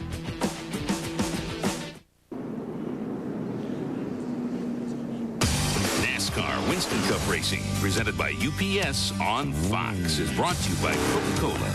Enjoy. Welcome back to Atlanta Motor Speedway, where Dale Jarrett has come to pit lane, leaving the leader out on the racetrack. Now, pit road flag is still waving closed. That red flag with the yellow X means the pit lane is not open yet. I'm not sure what to make of this. They're at the entrance of pit road, and if it's open, they'll wave a green flag. Earnhart Jr. also makes a stop. Leader Dave Blaney stayed on the racetrack. Matt Kenseth, Ricky Rudd came in. If you pit when that red flag's still out, the penalty is at the beginning of the restart, you go to the tail end of the longest line. Now, normally, the pace car would pick up the field, and the next time by, the pit lane would open. But this time, the caution came out. The pace car did not immediately pick up the race leader. And the pit road is now open this time around. Jeff Hammond, how could this happen? Well, undoubtedly right there, Larry, when what happened was, I think everybody got picked up, they thought the first time by, so they automatically thought the next time by pit road's going to be open. Somebody went to sleep down there, whether it's NASCAR or the spotters won, because normally when the pace car goes by, the second time by, that opens pit road. You know how the pace car works, Larry? Well, but personally, I didn't see any reason why the pit road would be closed. There's no car in the way. There's nothing going on down there to have the pit road closed. I'm sure that's what the drivers that came in thought. I mean, they'd already come by and took the caution flag. The leader picked up caution car, followed him around, and the caution car opens it up the first time by. Of course, like they always told me, we don't really care what you think. It was closed. Now the cars is in the pits. All the leaders are in the pits. Sterling Marlin, the 40 car. You saw Dave Blaney, the 93 car. Again, they come in once they saw the green flag waving. Ricky Craven in the 32 car as well. We had about 6 cars pit, though, when the red flag was still waving. And they will be penalized. Dale Jarrett, Dale Earnhardt Jr., Matt Kenseth, Ricky Rudd, Michael Waltrip, and Rusty Wallace will all be penalized. Could be a big break for Jeff Gordon. You know, he's trying to get a lap back. Be interesting to see what he does. I mean, the bottom line, regardless, here Tony Eury, Dale Earnhardt Jr.'s crew chief, talking to one of the NASCAR officials.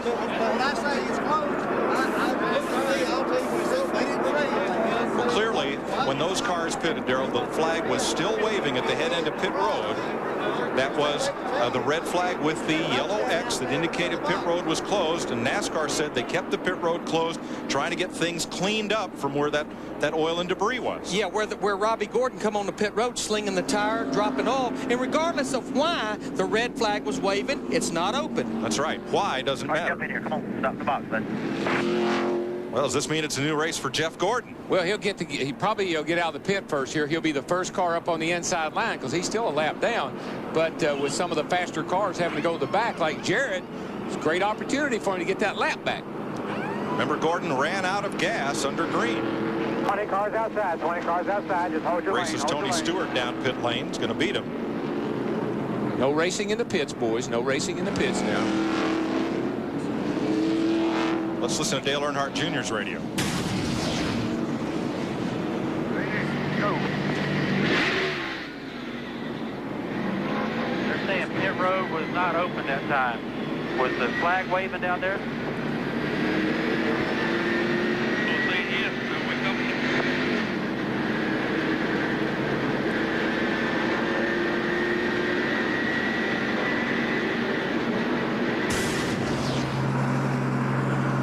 Well, apparently some of the teams thought pit road was open. The flag was clearly waving. It was not. Well, Dale Jarrett came in, and that would confuse everybody because if Dale Jarrett comes in, he's a guy that's usually on top of his game. You would assume the pits were open. Mark Martin has led a lap to pick up 5 bonus points. And now comes to pit road for service. You ride with the Pfizer Viagra cam down pit lane. This is NASCAR on Fox.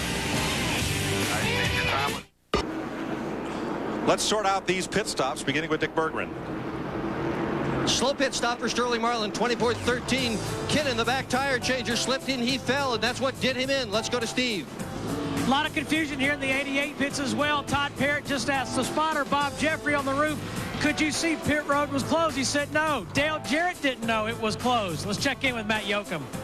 The leader, Dave Blaney, in the 93 car, and his crew chief, Doug Randolph, discussed any changes. No changes for the 93 car. He was very, very happy. The car was very good in turns 1 and 2, a little loose in 3 and 4. To Jeannie. Well, that's life in the big city. That's the word on the radio on the 17 pit. Matt Kenseth was told to follow 80-80, and that's exactly what he did as we go green here.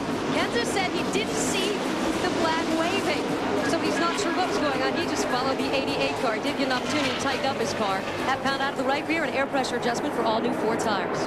Jeff Gordon just jumps out in front of the leaders, so he's hoping for a quick caution here. Gordon is now on the tail end of the lead lap. The car right behind him, 93, Dave Blaney in the Dodge, is the race leader. And this is when you're most likely to have a quick caution. A couple of cars will get together, a little sheet metal fly. Might catch one here, guys. Of course, he's got to stay ahead of that 93 car now. That's part of the equation, you know. That may not be an easy task because Blaney has been strong all day. You know, it's not surprising. You think about how Ward Burton runs here at this racetrack. Their teammates, they must have shared some notes, and Dave got the better of them. Here comes Blaney back after Gordon to try to put him back 1 lap down, and does. Matt? Darrell, you talked about borrowing those from the 22 car. The 22 car has not been good all weekend. The 93 of Dave Blaney just has been very good. They've worked on it. He seems to have acclimated himself a little better to this new tire than Ward Burton in the 22. The 93 car of Dave Blaney coming on. Could be a very good career-making day.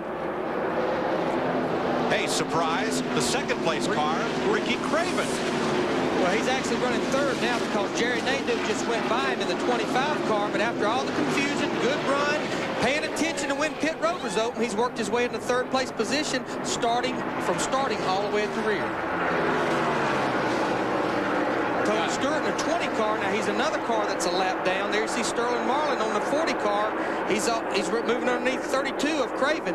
And the man who won here last November, Jerry Nadeau, back up in second place. Has anybody seen where's Bobby Labonte running? I hadn't even noticed. You notice where he's running? Can you help me out, Mike? Fifth place. Oh, fifth. Oh, fifth. I didn't think he'd be up that far by now. Let's see. Was he not your pick?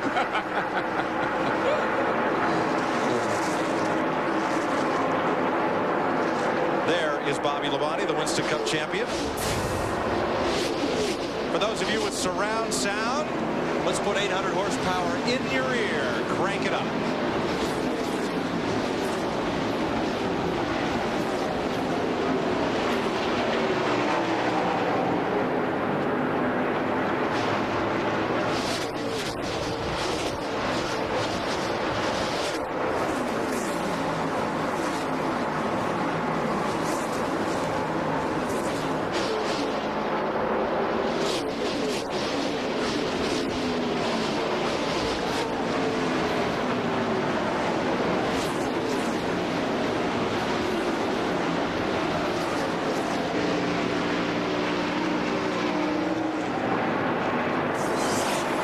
Just how when Darrell Waltrip brings up his name, Bobby Labonte starts marching right toward the lead. Ooh, he looks good right now, too. He's really fast. He runs high and low.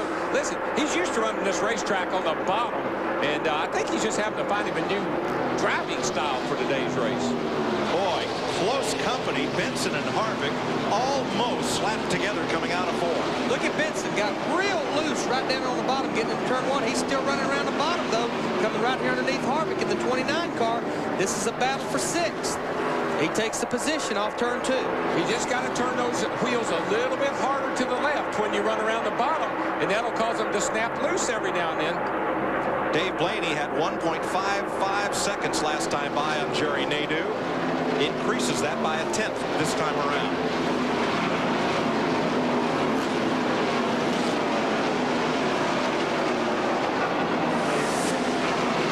So went from 1.55 to 1.66 as Craven and Benson battle for fifth. Well, these guys are really wasting their time because Dave Blaney has already gotten into another zip code, guys.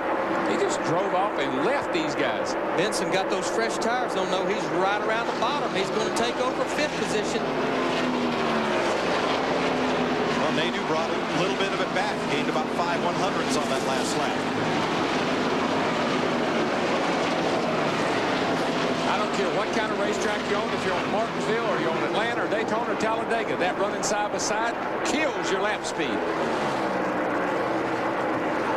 Look at Harvick, going to bring it all the way to the bottom right there, all the way on the white line. Well, it worked for Benson. Harvick will try it. I mean, this is his kid's third Winston Cup start, and look at him up here. Nobody told him you ain't supposed to do this in your third start. Well, he was very impressive yesterday, has been in the Busch car, and he's turning a lot of heads right now in that Cup car. And in 3 races, the only mark I've seen on his car is on that first lap at Las Vegas, just barely caved the grill in a little bit. But you know what? That's what you got to do to a race car to be at the end of these things. Well, that's how you learn. You got to get seat time. You got to run these races. You got to figure out this isn't 200 miles, 300 miles. This is 500 miles, 3.5 hours. Got to pace yourself, buddy. He's going to make a shambles of the rookie race this year if he keeps this up. And right now, he's the highest placed rookie in the race. Steve? Guys, you're exactly right. It's amazing. Kevin Harvick on the last 3 stops, they have made no adjustments to that car with the exception of putting 4 new tires and pulling a 4-inch piece of duct tape off the grill. They have not tweaked that car in any other underway for the 29 of Kevin Harvick. And Mike, let me tell you, when you take a crew chief like they have, Hamlin, you take a car owner like Childress, and you take the experience they've had through the years with Dale Earnhardt, this kid has fallen into a golden opportunity. He doesn't have to tell them anything because they know what to do. But Kevin Hamlin told me he's got a good feel for that car. He's able to tell you what that car's doing. Said he's been struggling a little bit, talking about what the car's doing in the race, but in practice, he's done a great job of telling what that car's doing. There's your leader, Blaney. Bobby Labonte keeps marching toward the front. He's passed Ricky Craven, and he's now up to 4th place and closing on Sterling Marlin. Jeannie? Well, I know that Darrell wants to take all the credit for this, so I made my way over to the 18 pit. They said, yeah, okay, maybe part Darrell's. But actually, they took a pound down on all 4 tires, and within their past couple of pit stops, they took out 5 rounds of wedge. Bobby is saying it's the first time this car has felt good all day. So, yeah, I think that's Darrell's doing, right? Well, that's what I'd have done. I'd just keep letting air out of the tires until he said it felt good.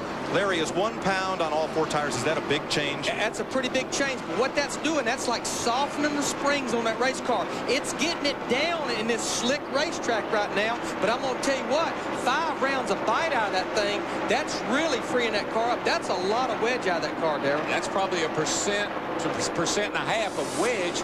And that's a lot. But what they're doing, Jimmy Maycar, Bobby Labonte, they know they got to keep up with this racetrack. This racetrack gets tighter and tighter. The car turns less and less as the race goes on. Well, yeah, we say it gets tighter, but actually it gets slicker. That's really what the driver would like to be able to tell the crew chief. He's complaining about his pushing, but it's because he's not getting the grip that he would like to have. And you got to rotate that grip from the back to the front.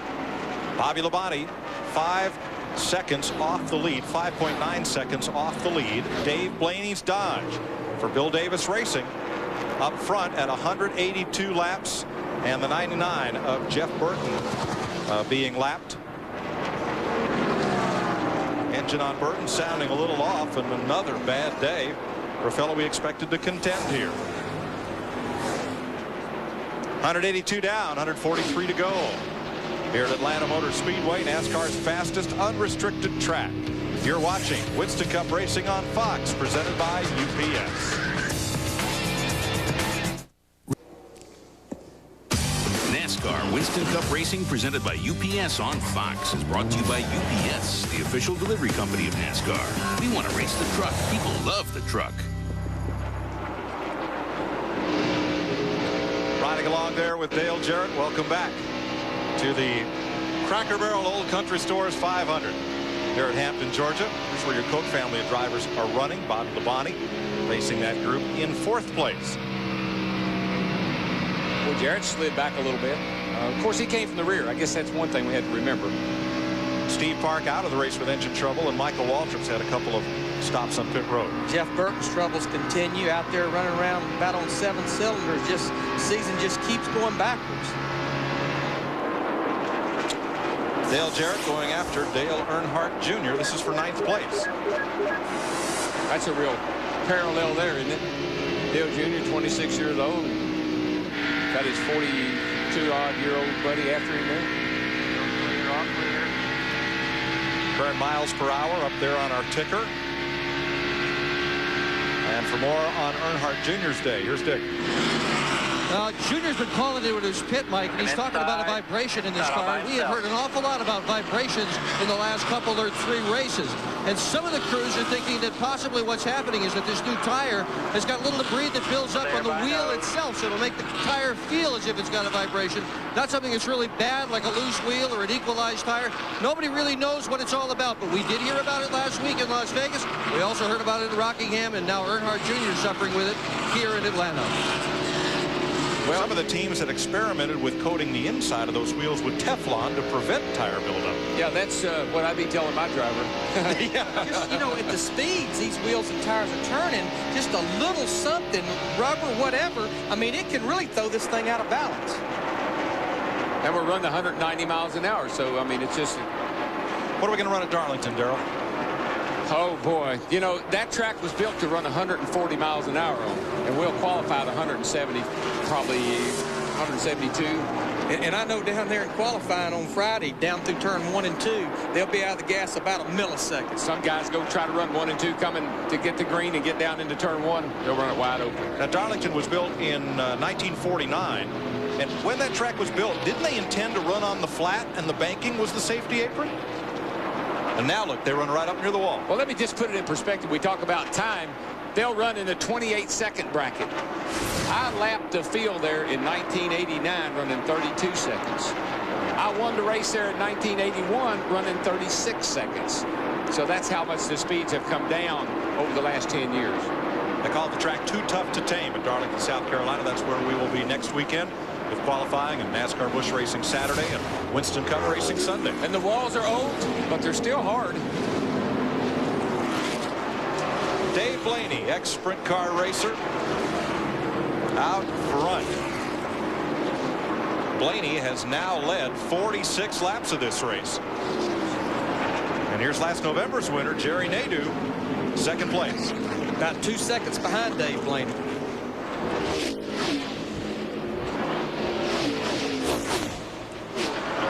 Dave Blaney opening it up, Matt. Mike, Dave Blaney, the 93 car, had been talking to his spotter, Eric Slade, about which line to run because the 25 car looked very fast. Jerry Nadeau did close up.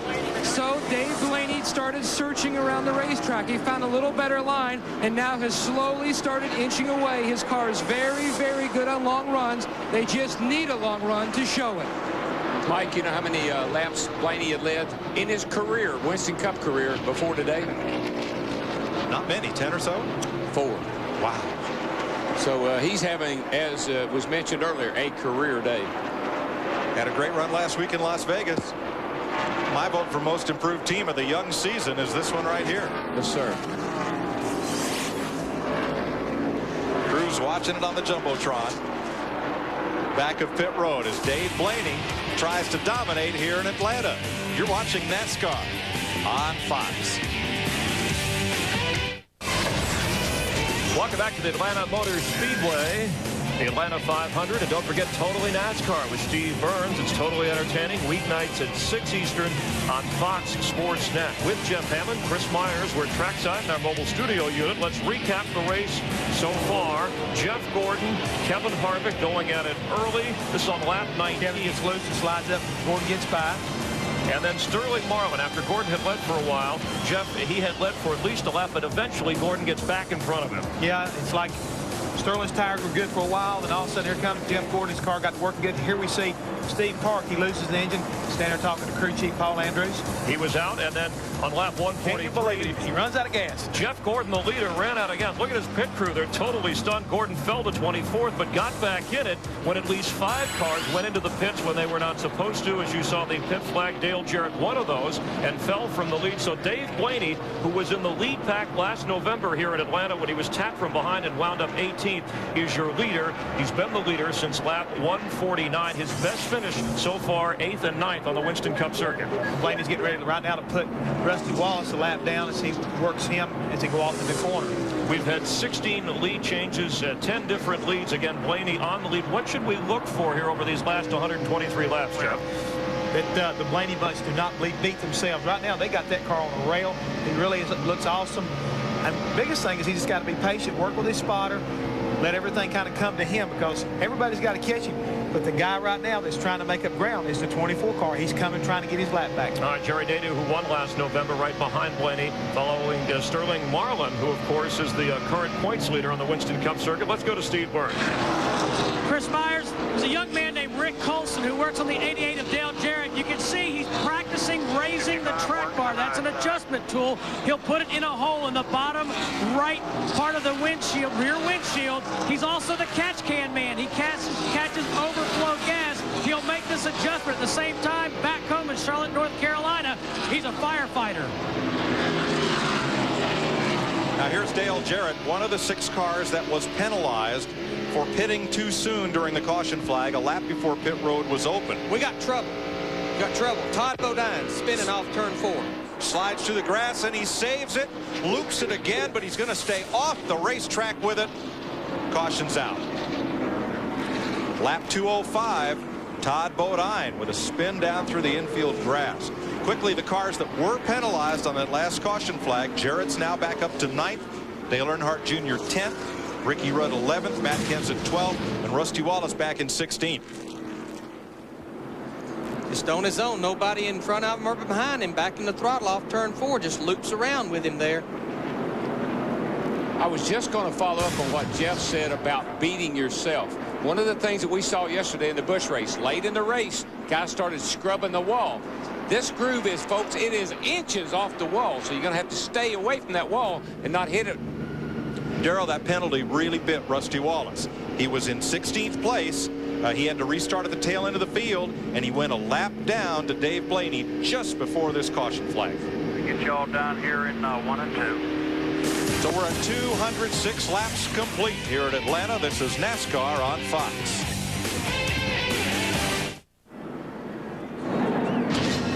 Welcome back to Atlanta. Let's show you leader Dave Blaney, Sterling Marlin, and Bobby Labonte's pit stops here under caution.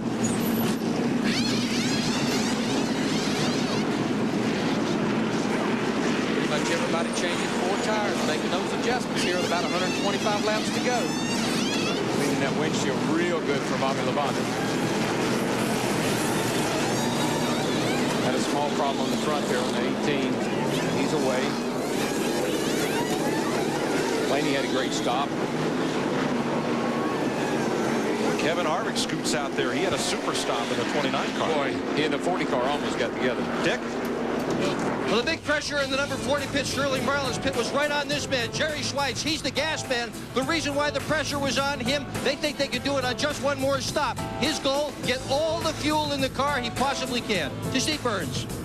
Well, Dick, here in the 88 pits, they decided to raise the track bar a little bit for DJ to help the handling on that number 88 car. On the 29 car of Kevin Harvick, he's pitted right next door for the 4th time in a row. They didn't make any adjustments to that car. Let's go to Matt Yoakum. The 93 car, Dave Blaney, no changes. He was very happy with his race car, but next stall over, the 25 car, Jerry Nadeau. They did make a chassis adjustment, and with air pressure, he was complaining his car was tight in, but very good off. Jeannie? Well, guys, you notice the work on the right front there. That one remaining rubber in the right front, it is gone. Bye-bye. They just pulled it out. 4 new tires as well, cleaning the windshield, as you notice. Not before Bobby said, but thank you to the crew for taking the time to get the car right for him. And he said, we will be there in the end. Long stops with the hood up for Rusty Wallace and Jimmy Spencer. And he actually, Rusty, pitted with the leaders just to try to fix that problem. Wanted to get there as soon as they could. He's a lap down. He will have to restart the race at the tail end of the longest line. That's the penalty. More than likely open the hood. Maybe they had to make a chassis adjustment, take a rubber out that they couldn't get out of the, with the tire off of it, had to open the hood to get it out. We're under the 4th caution of the day. The first came at lap 2 for Jerry Nadeau's spin. Steve Parks' engine let go for the 2nd caution. The 4th turn wall was hit by car 4, Robbie Gordon, and now Todd Bodine's spin. Jeff Gordon's led 118 laps, and Dave Blaney has led 62 laps of this race. The 95 World of Outlaws Wing Sprint Car champion. Next week, Darlington, South Carolina. Yeah, here's my favorite right there. And then Bristol, Tennessee. The short track that thinks it's a super speedway, and why not? And then we're off to Texas, to Fort Worth, April 1st. I've never got to watch a Winston Cup race from Bristol except on tape. I can't imagine what it's going to be like to be in the booth calling the race from my favorite racetrack. We're on 1 to go. We'll be coming to the green. As the crew chief, what you've told your driver, there's 120 laps to go. We can make it on one more stop, but you got to run about 60 laps a run here. Pull on them belts. We're going to keep adjusting on this next stop. We'll get going here. Better keep it out of the fence. That's all I can tell you, because that thing is the groove is so close. There's very little room for error. An important restart for Jeff Gordon. He's the first car in line on the inside. That means he's 1 lap down, and he's going to try to get his lap back from race leader Dave Blaney on the outside. Can't pass him until they get the start finish. Here we go. Green flag. Well, you can bet Gordo's going to keep it right in there tight on him when he gets to turn 1, not give him any room if he can help it. Pretty much the same thing as the last restart. Jeff Gordon on the bottom there. He couldn't stay out front there for long a while ago. Let's see if they've adjusted that car and made him better. Blaney with the big rubber band down the back straightaway. Got some ponies up under the hood of that old Dodge.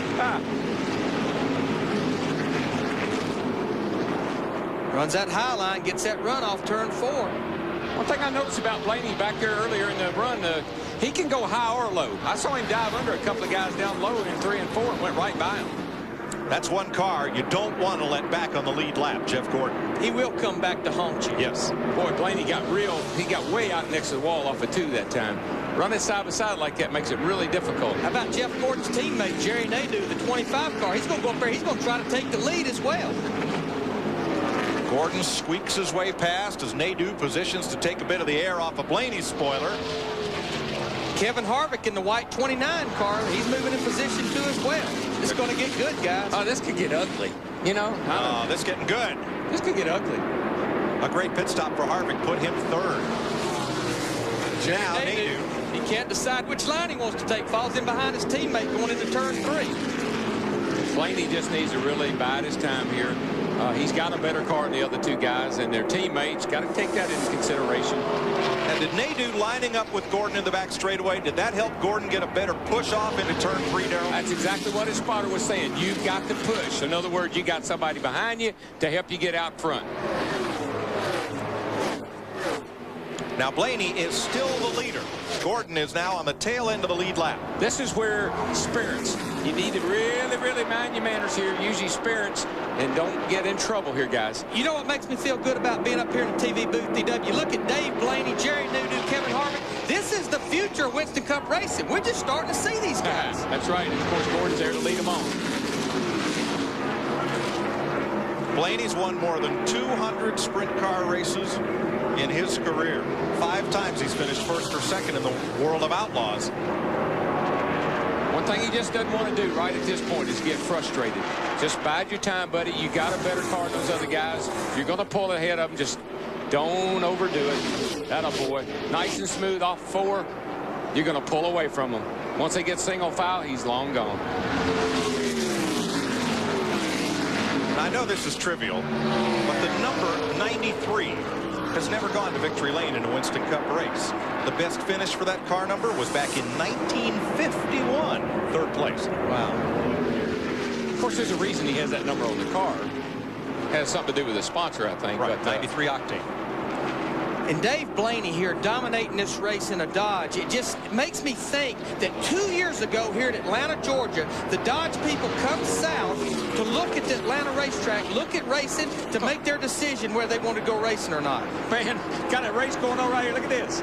Holy cow, 3 wide. They came by the start-finish line here. Just a little bit of sheet metal was being rubbed.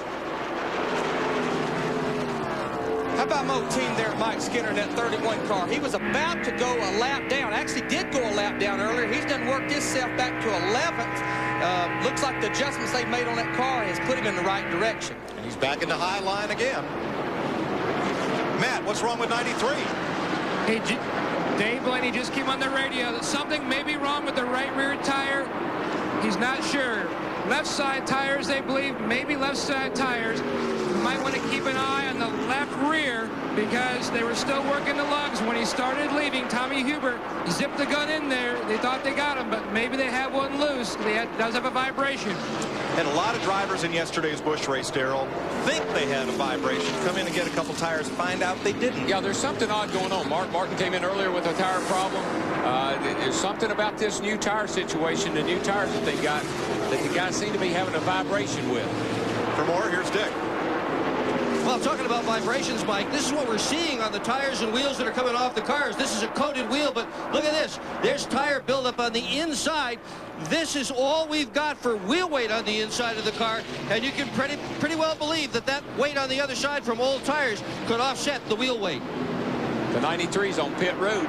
He's coming down. Whatever it is, it's bad enough he thinks he's got to stop.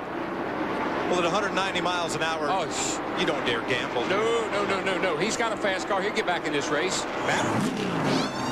Dave Blaney finally comes to a halt. He does have a lug missing on the left rear. There is a lug missing. That's probably why he had the vibration. A costly stop for Dave Blaney, who was leading this race and starting to run away. He's down and away. Heartbreak in the 93 pit. Well, that's a great pit stop. Unfortunately, he just didn't need that.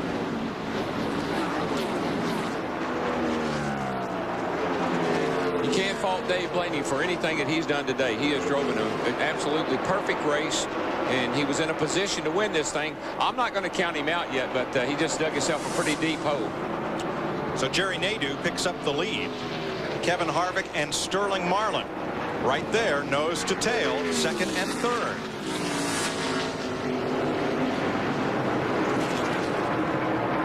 Guys, here we go again. We talked about it earlier, Darrell.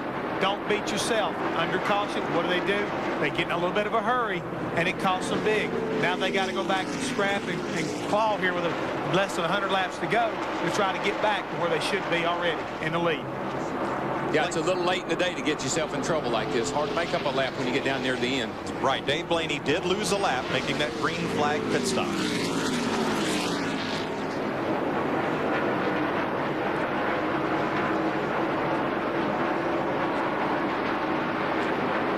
Matt Kenseth and Ricky Rudd, who were two of those cars that were penalized for pitting too soon on the prior caution, are back up to 5th and 6th as you watch from the Haviland onboard cam of Ricky Rudd. And look how close, right up to the wall. I mean, there's no room at all. There's no room for margin for error whatsoever. Earnhardt Jr. passed Rudd. He was another of those drivers who were penalized. It wasn't a big penalty, but it was to the end of the lead lap car. Well, actually, the end of the longest line is where you go back to. Jerry Nadeau, boy, has his story turned around since the start of the day. If you've been with us all the way, you saw in lap 2 where he and Michael Waltrip touched a Nadeau's 25 when spinning into the front stretch grass. 5 drivers had to take to the grass to evasive action. Now he is our leader. Sometimes you got to be lucky, sometimes you got to be good, and then some days you're both.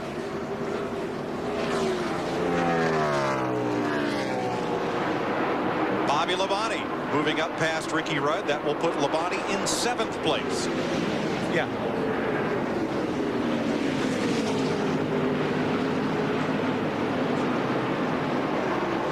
Got a lot to do down there on pit road in 16 seconds, Jeff Hammond. That's right, Mike. I'm sure everybody at home right now is wondering what happened on that 93 car of Dave Blaney when he come into pits. Whose fault was it? Why did the crew chief make him stop and put the nut back on? What goes on during a pit stop, and the way I look at it is the jack man is kind of like the quarterback. He starts this thing, he goes out, he jacks the car up on the right side. He's not supposed to drop it on the right until they got the lug nuts tight enough to where they can be let down. He comes around, he jacks the left side up, and he's not supposed to drop that jack. He knows that those tires are on there and tight. So sometimes when you're looking for who's got to make that call, it's not always the crew chief. It could be the jack man. He's the one that makes the final call. He's the one that drops the jack and tells the driver to go. The 88 car looks like a Dale Jarrett. He's making a move up through the field. Back to you, Mike. There's the UPS cam on board Jarrett, who presently is in 4th place, right behind Sterling Marlin. Well, that team's one of the best. I've said it before. They're one of the best at taking an ill-handling car and just keep tweaking on that thing. Little tire pressure, little wedge adjustment. First thing you know, there they are in your rearview mirror. Definitely, Dale Jarrett does a great job of telling Todd Parrott, his crew chief, what it's doing. Todd Parrott does a great job orchestrating the changes that makes that thing better toward the end of the day. Here you see wide open throttle down into turn 3. Down the middle of turn 3 and 4, falls down about 158 miles an hour. RPM start crawling back up, down the tri-oval, wide open throttle. Start and finish line right there. Still wide open, 8,600, 86, 8,800, 193 miles an hour off into turn 1. That tells me he has picked up the pace. When he's doing 188, turning that many RPM, he's after it. We'll keep an eye on him. Right now, he is 3.1 seconds off the lead.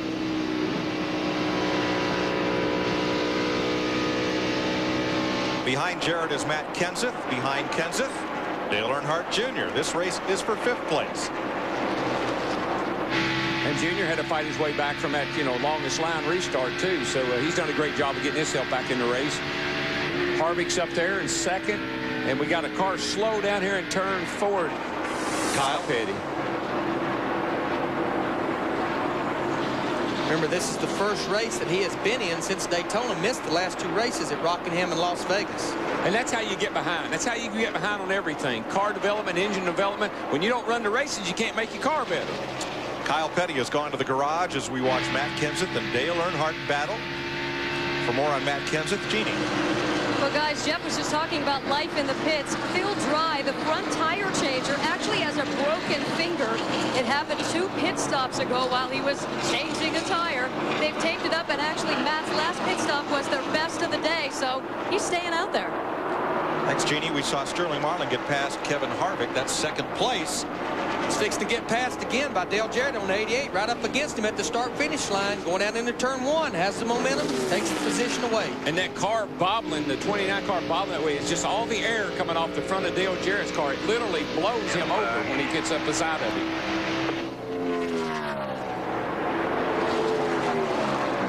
I think the 93's back on pit road, guys. Oh, Mark Martin's in trouble up in turn 2, and caution is out. And 93's on pit road. Job of hanging on, buddy. At least the car ain't hurt. Now the 93 shoots straight through. Will Jerry Nadeau let Jeff Gordon have his lap back? Oh, by all means. Yes, teammates. He better. And Mark Martin will coast toward the garage. Now, here's Nadeau coming around to the caution flag.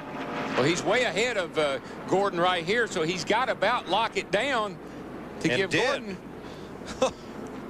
I'm telling you, that's when the guys on the roof are hollering, back it down, let Jeff get his lap back. And they're having to do it in a big hurry. In a hurry, because they wasn't expecting the caution. Martin takes it straight to the garage. Whoa, and almost only misses the turn. Oil on his tires. A lot of oil on the tires. He just couldn't get it turned in there. Plus, he rode around on the bottom of the racetrack. Tires get built up on him. She won't turn. Joe Nemechek's crew had to jump for cover.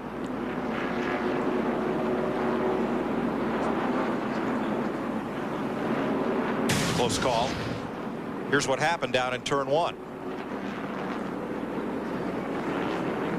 Right where she turns the most RPM, Larry. Right about 8,800 right there. And they just won't take that. 500 miles is hard on these engines. Boy, look at it. He had his hands full, oil getting all underneath those rear wheels. He chases up the racetrack. You heard one of the crew members say, good job hanging on. Pit road is a busy place again. And guess who gets to come in with the leaders? Jeff Gordon. Jeffy boy. Matt? And Jerry Nadeau comes in as the leader. His car's still tight. They're going to adjust with more air pressure and a chassis adjustment. Let's go to Dick Burgess. Sterling Marlin in for 4 tires as well. This will be just 4 tires. No chassis adjustments at all. Darren Wolf on the front. 25 cars out. Fishney Burns.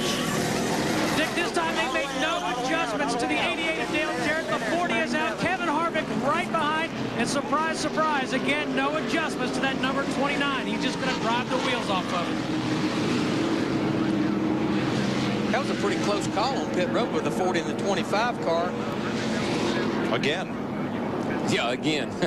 And Jeff Gordon back on the lead lap. Thanks to an Alphonse and Gaston routine. Here we got the left rear off the 93 car. They've got to have a lug stud problem. They've been having trouble with that left rear. They've got to have a lug problem. This is the left rear tire off Dave Blaney's rolling down the backstretch here. Can you imagine the heartbreak to have a car that good, a car capable of winning a Winston Cup race, and have a failure like that? Matt, what's going on with him? Guys, he was going to hit pit road when the caution came out, so he drove on through. He was complaining something did not feel right. It felt like the left rear tire was going to come off, but they did not want to lose any more time, so he went back out, and now even more trouble for the 93 car of Dave Blaney. He ain't going to want to hear it, but you picked a fine time to leave me loose wheel. More. Not more of that, but more racing after this. I had 4, but NASCAR Winston Cup Racing presented by UPS on Fox. 235 laps complete. We are under caution for Mark Martin's engine. Give us a second to look at the point standings in the other major NASCAR Touring Series. In the NASCAR Busch Series, Jeff Green, after yesterday's race here in Atlanta, is the point leader by 5 over Greg Biffle, and Kevin Harvick, who will run that whole season, holds 3rd in the standings. The NASCAR Craftsman Truck Series, after 2 races, Scott Riggs 5 over rookie Ricky Hendrick. And then Joe Ruttman, Randy Tolsma, Jack Sprague, former champ, rounds the top 5. We are under caution because of misfortune to Dave Blaney after his pit stop, or rather that happened during the caution. It was Mark Martin who put us under caution with engine trouble. But look what happens to Blaney after exiting the pit. Away goes the left rear. Boy, that's a sad feeling for the driver, and it is a sick feeling for a crew chief. I just feel so, I hope he wasn't offended by my song, but I feel so sorry for him. Have a car that good, and to have it all go down the tube. You might as well laugh about it, Darrell, because crying won't help. So Dave Blaney gets hauled back to the garage area, and we'll be back with more NASCAR on Fox after this. Welcome back to Atlanta Motor Speedway. Dale Jarrett, Matt Kenseth, Jerry Nadeau, the leaders after pit stops under caution for Mark Martin's apparent blown engine. Let's go down to the Hammond Hotel.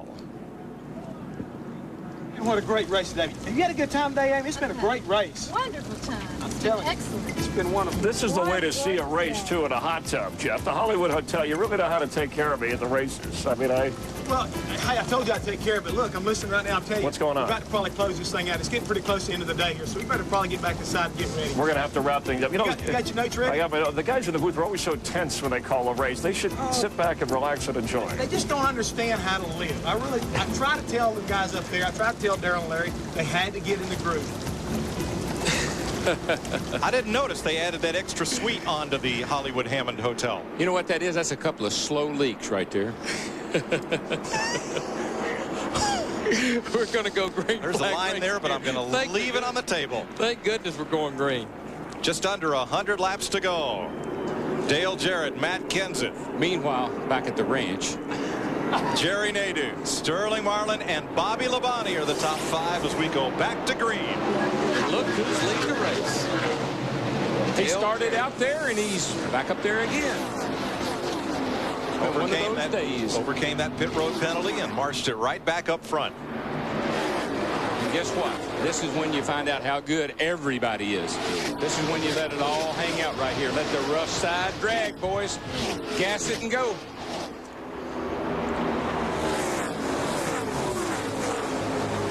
Old Junior called me up and said, Darrell, you want $250,000 or you want $75,000? That's all he had to ask me. And by the way, you ain't laying down on me, are you, boy? Looking out of Tony Stewart's car. Again, Tony a lap down. Look at 3 wide here. Michael Waltrip, Bobby Labonte had to get out of the throttle. Todd Bodine goes by. Ricky Rudd goes by. Jeannie. With the 18 cars, he doesn't have much control. We're told he just lost a cylinder. Oh. Well, it's going to make my prediction a little sorry for the day.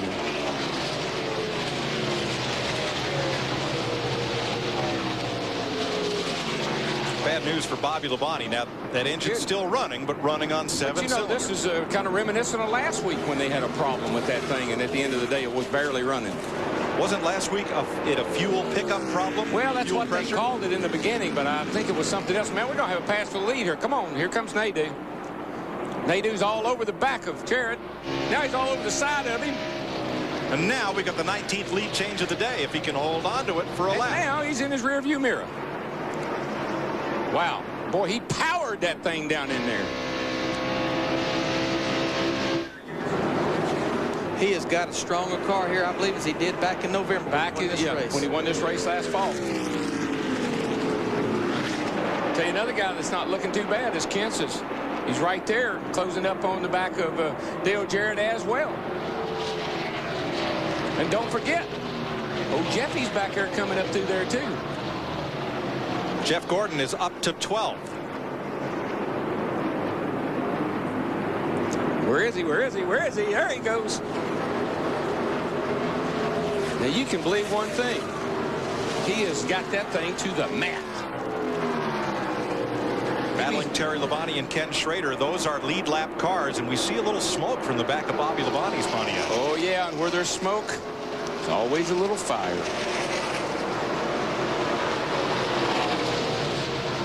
.32's off the pace on the pit lane.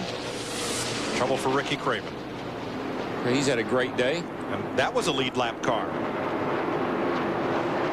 Jeannie? Well, I'll tell you guys, it's been a tough couple of laps for the 32 car. It started out with an oil pressure problem, and now they believe they may have blown a cylinder as well. It's all those low gears, Larry. I told you yesterday, you can't turn these motors 88, 89, 9,000 for 500 miles. This ain't no 400-mile race. And this is a hanging RPMs. We've seen it on the telemetry. It don't lose many RPMs in the middle of the quarter. You're at max RPMs when you cross the start-finish line. It just gets up there and hangs. It just hammers those valves. I don't know why these boys won't believe what I'm trying to tell them. I told them that yesterday. Sterling Marlin has gone past Matt Kenseth. That's for third place. You see Marlin on the left of your screen. And let's get an update on Dave Blaney from Matt. Dave Blaney sits quietly but very frustrated in his race car. They replaced the hub. When the car came in, all the lugs were missing. They took the hub off, put a new hub on. Right now they're running the rear end just to see what it looks like before they put another tire back on. Now Tommy Hubert's going to put a tire on. They're going to discuss whether to send him back out. It looks like it, but a very tough break for Dave Blaney. He's fallen to 39th place, sitting behind pit wall while repairs are made. Another guy back in there that's checking out pretty good too and making some big passes is Dale Jr. I tell you what, I think the speeds are up. That's what's getting these motors, Larry, because look how much the track's cooled off. When we started, track temperature, that's what we look at. It started at 92 degrees, done fell down 3 degrees to 89 degrees, and that'll also mean these cars will start tightening up. They'll start not biting the front wheels as much, but again, run faster, more RPMs. They'll start handling better. When the track cools down, they start getting that grip. They get back in the gas. They see that big number at the end of the straightaway. Jeff Gordon's coming. He's tracking Johnny Benson, the 8th place car, number 10. Oh, that baby is down in them. I see a little smoke coming off them flames. Ooh, she's hunting. Get him, boy.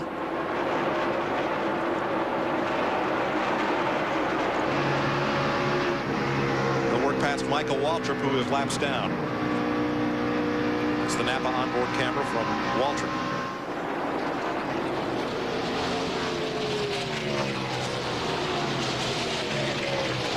Jeff Gordon owes his teammate, Jerry Nadeau. Oh, but not in the way you say that as if he owes him something. Actually, what he owes him is the courtesy to not pass him if he does catch him, because he wouldn't be in the position he's in if Nadeau had not have backed off, locked it up, and slid the tires so he could get his lap back. Right. So he owes Jerry Nadeau a favor. Right now, he's almost 8 seconds behind his teammate, Jerry Nadeau. But one thing we hadn't talked about, when that last caution come out, everybody still will have to make a pit stop. We still, if it should stay green, everybody will have to pit. And Nadeau started up on the front. He's in clear traffic. I mean, he doesn't have anybody in his way. And Gordon's got to come through everybody to get to him. So he's got a monumental job ahead of him to get up there and race him for the win. Chevy, Ford, Dodge, Chevy. At the front. How'd you like that? Monumental. Monumental. Hey, I ain't no slow leak like them cats down yonder are. Clear.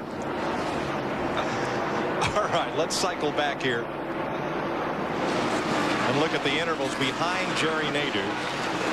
First, Dick Berggren. In the Human Resources Department of this afternoon's Big League Automobile Race, let me tell you what a crew chief is and what a car chief is. Crew chief's a guy who has to take care of the media. He has got to make all the calls about when the car comes in, what they're going to do to it on pit stop. The car chief is the guy who handles just the mechanical end of things. Well, the car chief on car 25, driven by Jerry Nadeau today, ordinarily is Gordon Gibbs. But when Tony Furr, the regular crew chief, was suspended for 4 weeks for a violation at Daytona, Gordon Gibbs was told, you will now be the crew chief as well as the car chief. Well, Gibbs hates his new job, even though his car is in the lead. He said he really doesn't like it. He likes having wrenches in his pocket. He doesn't like having to deal with us in the media, the pit stops, or any of the rest of it. He is most anxious for Tony Furr to return. I don't know. He may change his mind if he wins this thing, Mike. Let me explain something to you. All the races I won, I had one guy that did it all. I mean, I don't know about this crew chief, car chief, and all these specialists. I had one guy, and he had to do everything. But what happened, it's become a lot like a football team. You've got the head coach. He's the crew chief. He's the one that kind of looks over everything, and he's got to surround himself with a good defensive coordinator, good offensive coordinator. If, for whatever reason, the head football coach gets sick or can't get fired or whatever, one of the coordinators steps up, he becomes the head coach. All right, now, is Jeff Gordon coming? Last lap, Gordon was 9.8 off the lead. Now he's 10.5. Well, he's hung up in traffic. He had a really tough time there with some traffic. And a couple of cars boxed him in. And he had to back out of it for a little bit there. I'm not sure what the problem is now, though. Bill Elliott's fought hard all day in that number 9 Evernham Dodge. 17th place, a lap down. His car, Gordon's car, still looks like it's pretty fast to me. Dropped to the bottom and got around Bill Elliott. And let's check that interval and see what that does.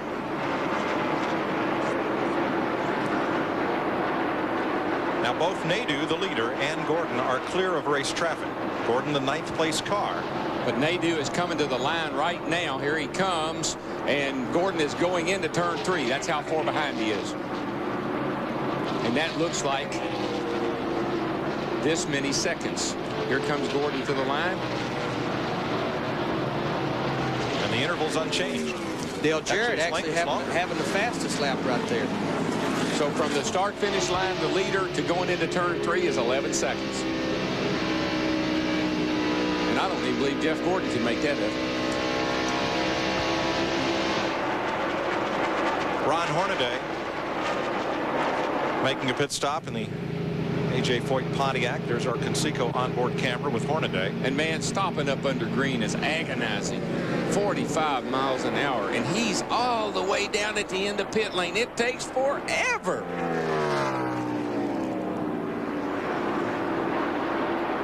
Gonna look at left side tires on Hornaday as you watch the 2 leaders, Nadeau and Jarrett.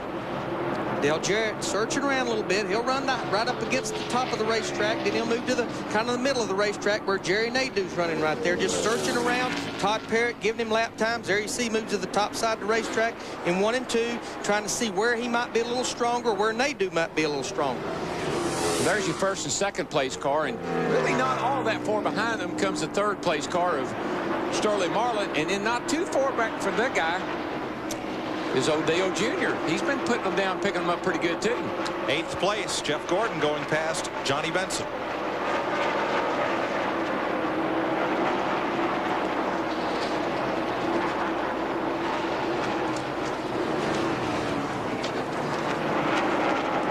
We talked to Jerry Nadeau about the intensity of the experience of winning here, his first win last November. Yeah, it was pretty cool. I mean, the last 7 laps was amazing. I told my spotter right before the green flag, I said, make sure you give me a rundown of every lap till the last lap. And, well, we were getting down to about 4 laps to go, and I could barely hear what he was saying. And he started out, you know, saying, like, okay, 7 laps to go, 6 laps to go. Then it was like 5 laps to go, 3 laps. I mean, he couldn't talk. So that tells you how excited, you know, he was and the team was. And you know, after we did our donuts and come on pit road, every one of our guys on the team had a tear in their eye.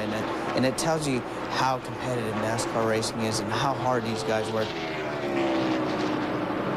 Well, he's a great young man. I tell you, he's going to be good, and he's got a great future ahead of him. And good sponsor this year, good program, ready to win some races. Hope he's got a good mirror because it's getting filled up. Ruh-roh. Here comes the truck. For more on DJ, here's Steve. Larry McReynolds, you are right. Todd Parrott, the crew chief on the number 88 for Dale Jarrett, is calling lap times. But DW, I'm curious. I've heard Todd Parrott say 3 times, DJ, take care of that right front tire. How in the heck are you supposed to do that going into the corner at 190 miles an hour? Well, Steve, you really don't do it going in the corner. You back off a little early, but what he's telling him is don't get back in the throttle so hard that you get that right front pushing. You skating that front end. Let the car set. Let it take a set. Stay out of the throttle until the car is planted, and then get in it and go. And that's what you see him doing. Rolling out early, but getting in it nice and easy and running it off the corner with the front end pinned down to the ground. Larry, I got a question for you. You're sitting up there on that box right now.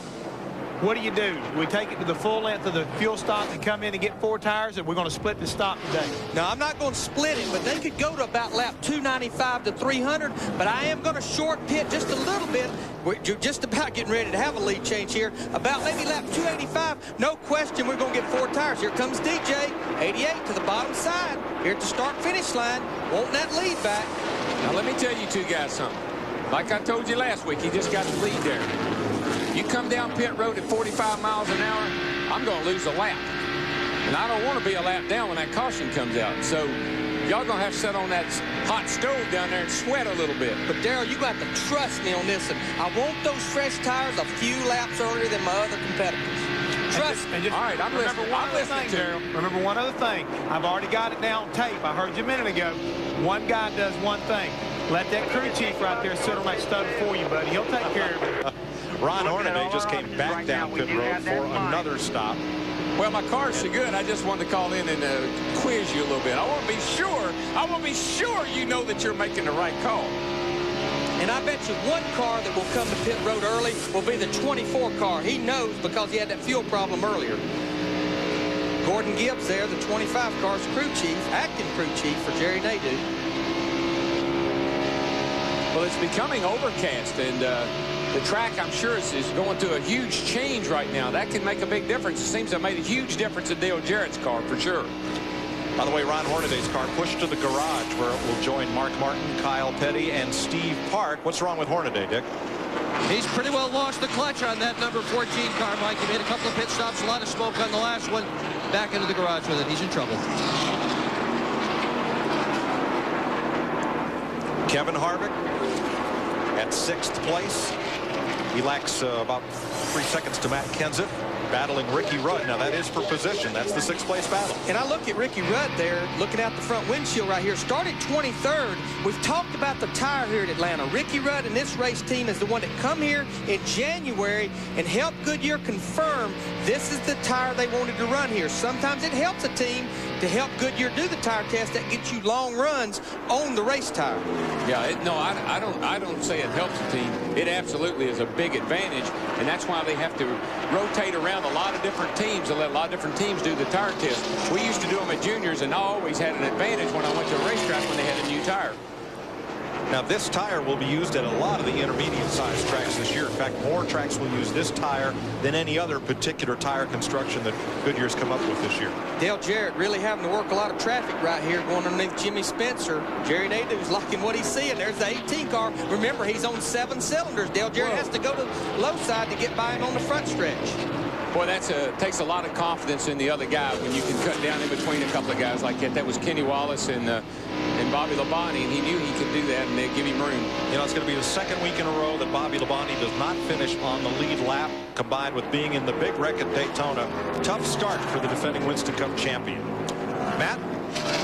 The temperature is dropping down on pit road. Gordon Gibbs and Jerry Nadeau were talking over the radio about what they're going to do on their final pit stop, which they would like to see around lap 280 to 285. They will make a significant adjustment. Moments before, Gordon had all the guys huddled around with their headsets off, talking about the changes that they will make.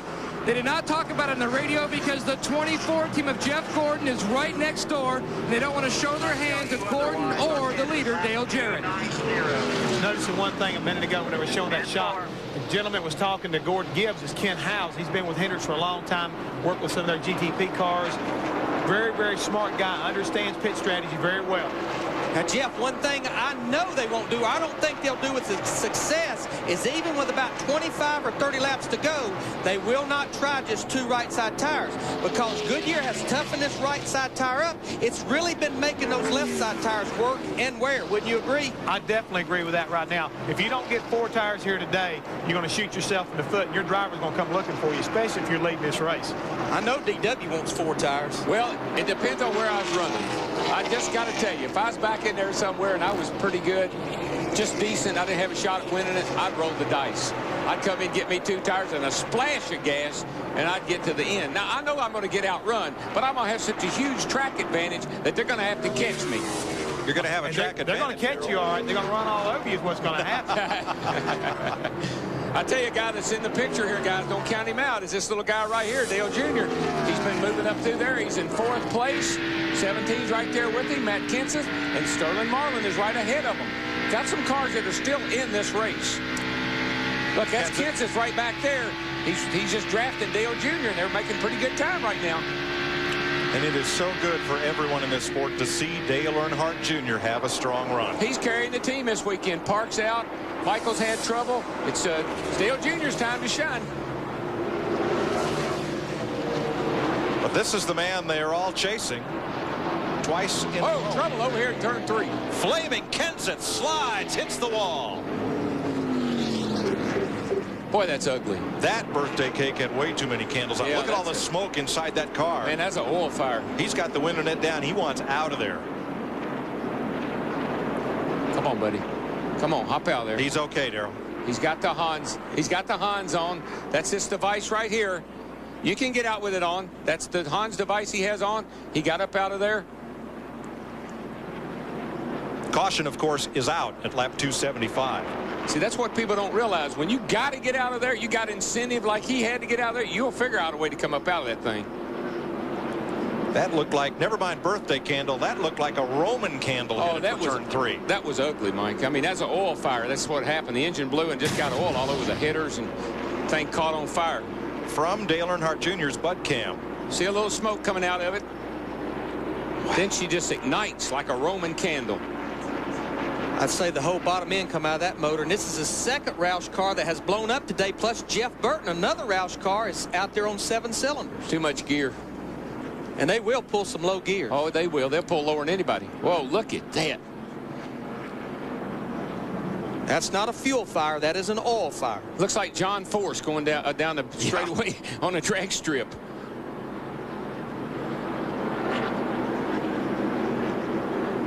Boy. And of course he's already getting the window net down. He's got the window net down, and the smoke is, I'm sure, is just about to choke him to death. But you can see that oil coming out underneath the car and going on those hot headers. Those header pipes under there are about 1,500 degrees. And Bobby Labonte's race may not last much longer. He's puffing out both pipes. With 50 laps to go, I think it's on its dying leg. Well, that's the same thing. That's how it looked last week.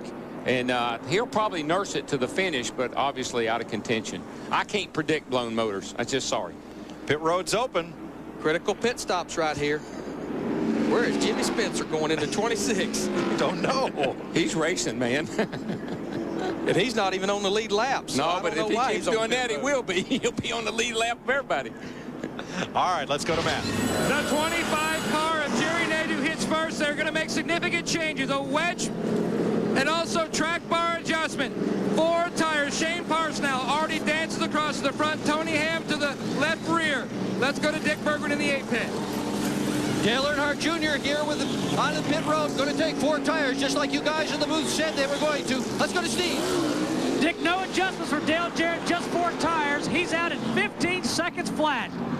That's world class, and it puts him back in the lead. And one thing that helped his pit stop, he was in an in pit. How you pick your pits is by how you qualified. All he had to do is move about 10 feet to beat all those other guys out. Plus, they had a good pit stop.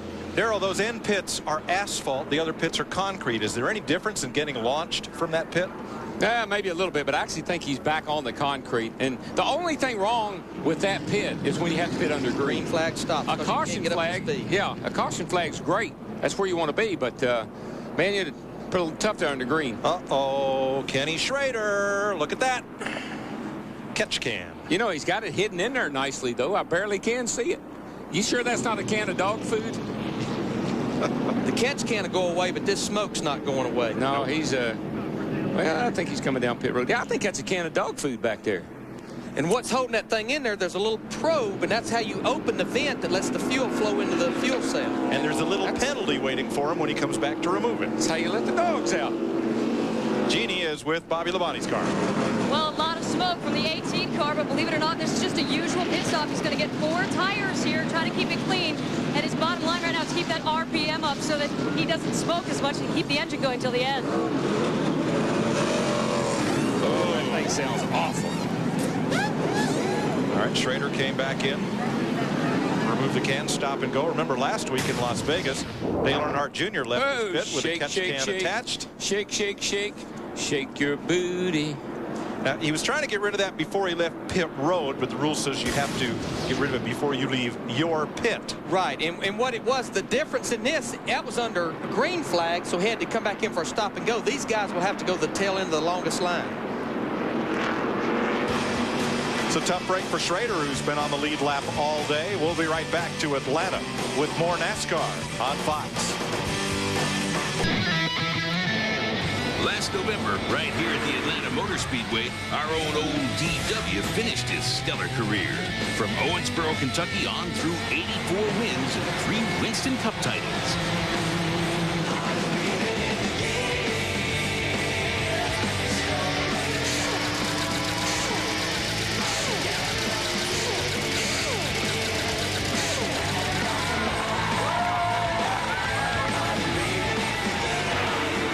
Darrell, was it hard to come here last November knowing it was the last time you'd climb in that car? Well, it really was. You know, I've done this so long. Like I like to say, I've been getting up all my life and every Sunday putting a helmet on and going to a racetrack and racing.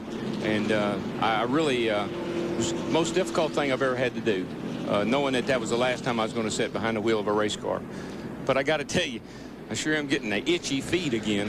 Oh, I don't know. You may have traded that helmet for a headset, but we're glad to have you up here. Well, I'm having, you know, this actually has turned out to be a lot more fun than I thought it was going to be. The Fox people, you guys, Larry, Mike, everybody down, and Jeff, and everybody, Chris, it's just made it, we're having a, I don't know if anybody else having any fun or not, but I am. Let's hope they are. Let's see if they have drained the hot tub down in the Hammond Hotel. All right, well, we're always ready to go, right? I think that. What are they talking about? I don't know. That we're always here Did y'all working miss us hard. or something? That hot tub research paying off. I want to talk about the last right series. now, I would like to point out, Yes. if everybody's paying attention, my colleague here picked Dale Jarrett to win this thing, and I do believe the 88 car is leading the race. But we have a lot of race to go. Now, what should we look for? Jerry Nadeau, who won this race back in November, is second. Kevin Harvick has run a terrific race, is also in the hunt, but it looks like Jarrett is right where he wants to be. And again, Ford it's been all Chevy so far in the first 3 Winston Cup races. Well, that's been the hard thing right now. I think Jarrett's fast on some short runs, but what I'm really concerned about is whether or not he can do it, you know, long on a long run. But another guy right there is kind of laying in the weeds is, don't forget old Sterling Marlin. He is the point leader, and he's been hanging around that top 5 all day long. He's got that Dodge working really well. And the reason he's the points leader, he has finished among the top 10 in all 3 races so far. That last pit stop, we saw Dale Jarrett take advantage. What was it, 15 seconds, maximizing the opportunity. Always have a good pit stop. Those guys are some of the best around. But one thing right now they got going for them, and Larry pointed it out, being in that end pit, you get an opportunity to jump over the line and you can get it done. Hey, you messing with me again? Huh? Look, I got one too. Where you at? I can write There's a guy that's all hat and no cattle. I just didn't know if we go. I can get you back. I can get you back. Let's roll. Do we have that recap? Let's go back to lap 143. There's a couple of instances that happened here when Jeff Gordon was actually allowed in the race by teammate Jerry Nadeau. Yeah, we do have that, right? Right, Richie Z and already have that rolling. Yes, we don't have it. We don't have it yet. Okay, we're gonna hear from Matt. There's Felix Sabates down there watching. Yep. We'll get to that recap in a moment. Let's go down to Matt. Matt Yoakum. Owner Rick Hendrick of the 25 car was on his radio to his driver Jerry Nadeau. They were talking about, under caution, what Jerry would like if he actually wins the race. Jerry thought about it, said, well, boss, I'd like a new truck. He says, really, is that it? He goes, well, no, actually, I'd like a new BMW. Can you help me out with that? He goes, well, I think so, but if you lose, I'm going to fire you. And they started laughing, and Jerry came back out and said, well, actually, boss, I really could use a new engine for my dirt car I'm going to run next month in Charlotte. That headset Rick Hendrick had on is something brand new. It's noise canceling.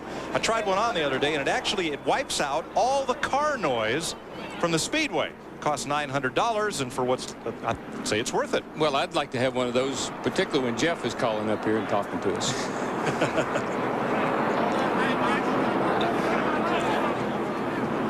Well, there's old Smokey. Yeah, you got old Smokey beside you, too. Don't forget that, Mike. I'm listening down here. I'm paying attention.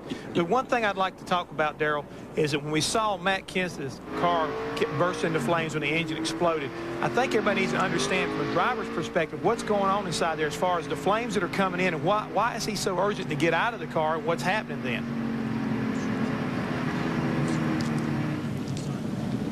I mean, look at out of the race. In 5 of these 6 cars that's out of the race has been blown motors. Darrell, we've talked about it. We talked about it early in the race. RPMs, hanging RPMs, not RPMs, just spikes up there, gets up there, hangs at that 88, 8900, just more than these motors can take. Yeah, what we're talking about when he talks about hanging, it's the harmonics. It's like holding a streetcar engine wide open. You can rev it up all you want to, but when you hold it up there at a certain RPM for a long period of time, things start to harmonic. When they harmonic, they break. Buckshot Jones back on pit road, and again the hood goes up on that Petty car. He's made several pit stops. Let's get a further update on Bobby Labonte from Jeannie. Yeah, the 18 car very disappointed right now because it is deja vu all over again. Bobby Labonte saying the car feels exactly like it did last week when they had the fuel pressure problem and he stayed out a few laps and then blew a piston. They're literally going to have to go back to the shop, guys, and go through the box of parts and figure out if they have a bad batch, and that could be the problem. But Darrell, my question to you is, how can he keep going out there? He's smoking like a cigar and he's down a cylinder. Well, he can keep going because he's got 8 of them. He's only used up a couple so far, so, you know, if he doesn't run out of cylinders, he'll be all right. But what they've got is that probably exactly what you hit on there is a bad batch of pistons, possibly. And they're burning these pistons. Seen it happen in the past. Start a new season, you get all your new parts in inventory. First thing you know, you go look in that bin number, that particular set of pistons was made, but a whole bunch of others, and you go through them and you throw them all away. And what will drive these engine builders crazy till they figure out what the problem is, they're liable to have 7 or 8 race motors already built, ready to go for 3 or 4 races in advance. They have to find out, go back and tear all those motors apart. He continues to come to pit road more and more, just trying to nurse that thing for these last 45 laps. But until they can figure it out, it'll drive them crazy. And what he did that time was just roll through to go to the tail end of the line. Labonte coming back out, and also there's Robert Yates, also a renowned engine builder, in addition to owning the Jarrett and Rudd cars. Hut Strickland also made a pit stop with 1 to go. Next weekend, historic Darlington, South Carolina.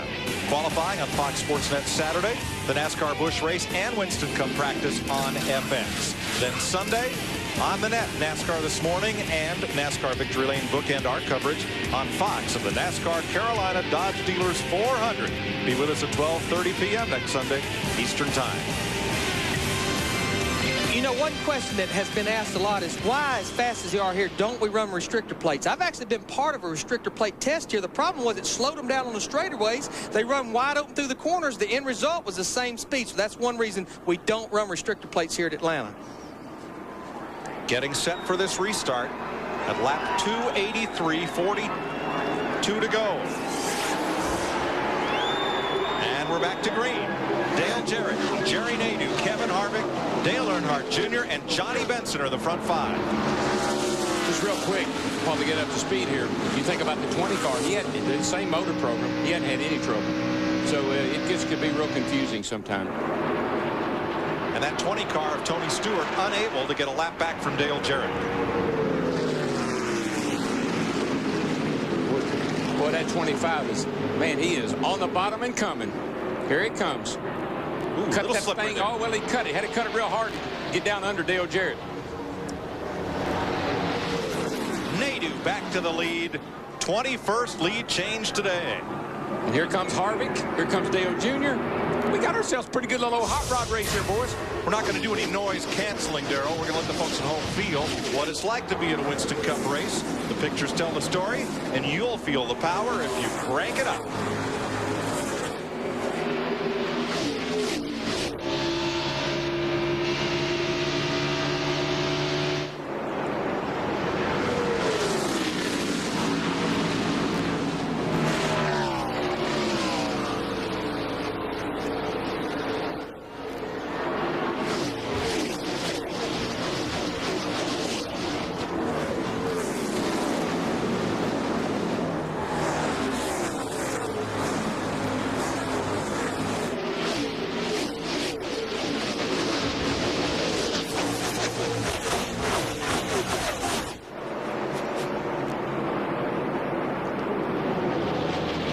Kevin Harvick up and underneath Dale Jarrett. It's a battle for second place right here. And don't forget, just like Larry pointed out, that's a car that finished second here last year, and he's got himself in a really good position right now to do it again. How about Dale Earnhardt Jr. in that red number 8 car? He's going to follow Harvick on the bottom side here below Dale Jarrett. I've been watching Jr., and he has been easing his way right up there into the fight.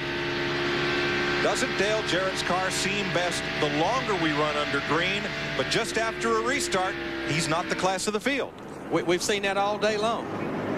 And Nadeau has shot out there to a pretty good lead, and it's kind of like that story we always talk about, good on long runs, but you can't let that leader get too far away.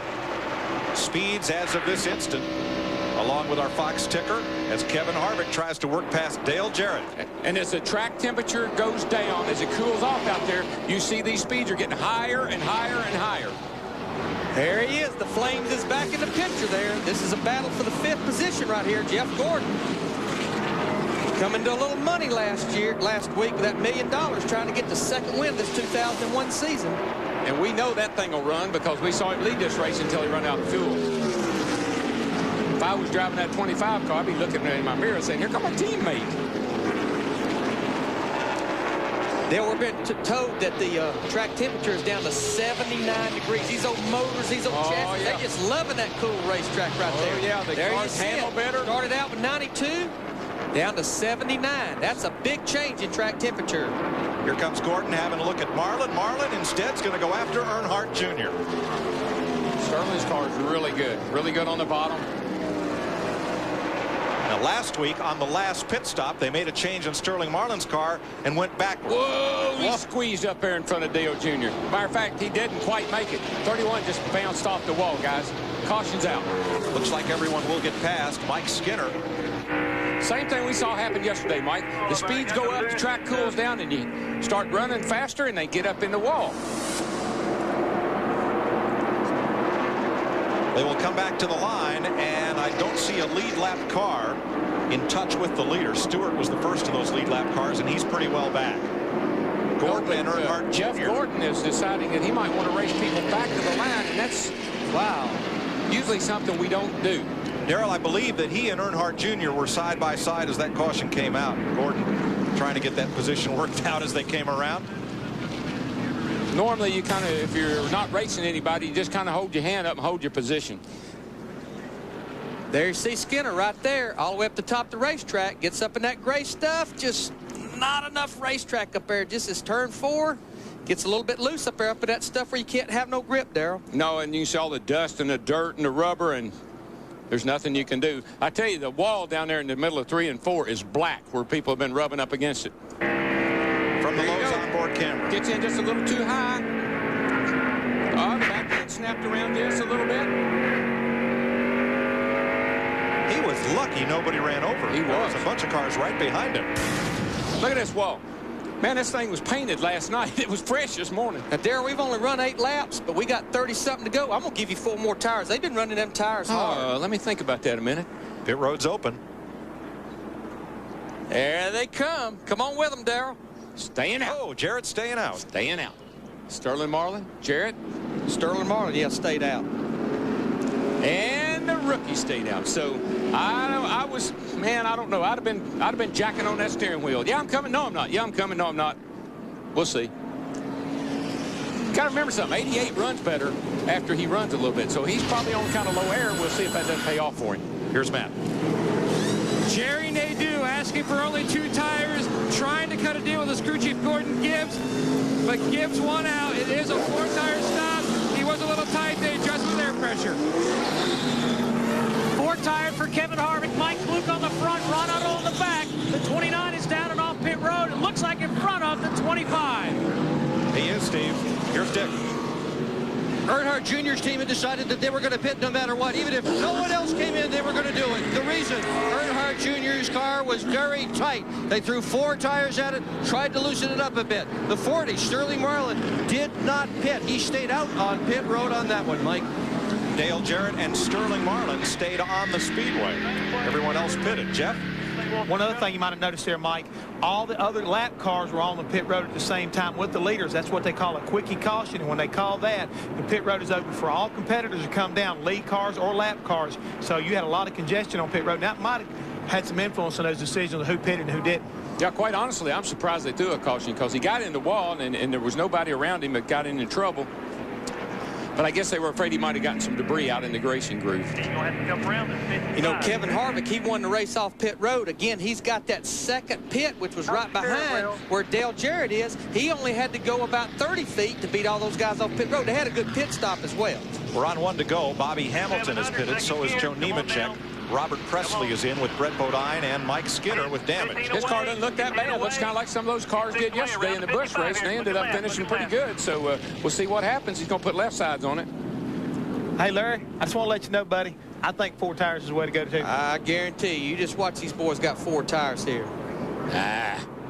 Matt Lee, TV time. But Jerry Nadeau sure wanted those 2 tires, though, DW. He was begging for only 2 tires. He thought that might be the trick. They went with 4.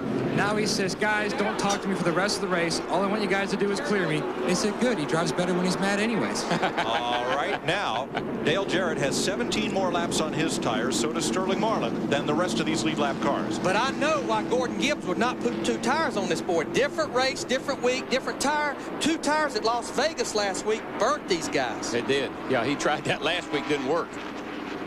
But if you're going to come in, these crews are fast enough now that between 4 or 2, I'd take the 4 if I'm going to come down pit road, under caution particularly.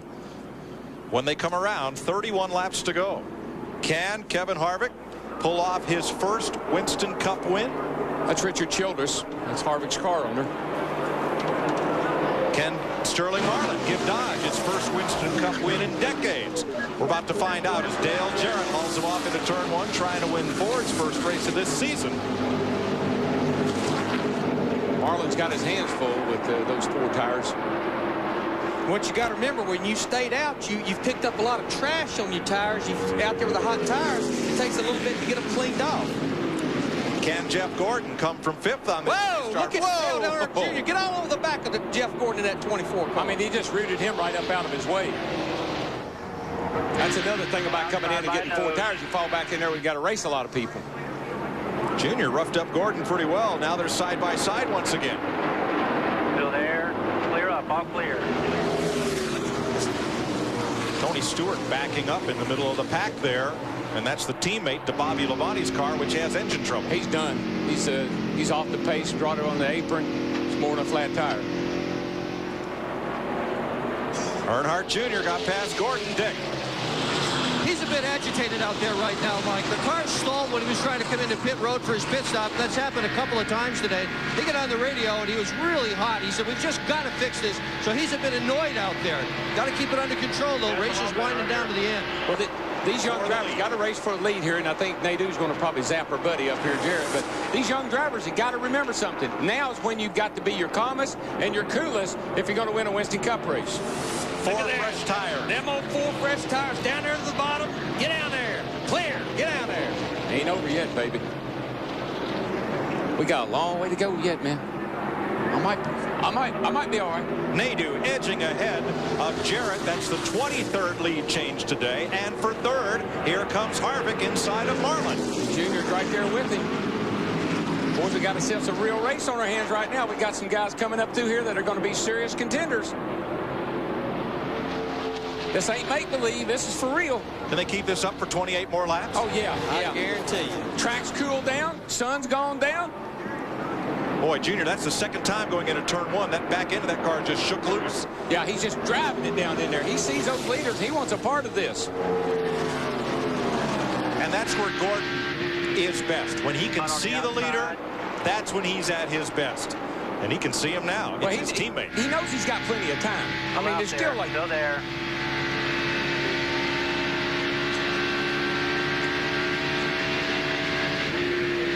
Gordon coming, but you see Junior and Sterling Marlin side by side. All clear. Sterling something happened to Sterling. Smoke for Marlin's car.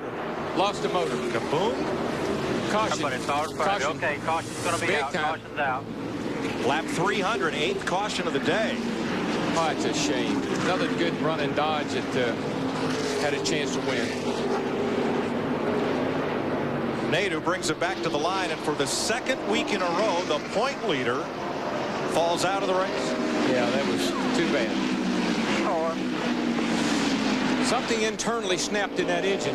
But, boys, this is when that happens. I mean, the last little bit of these this is 500 miles. This isn't one of those short races.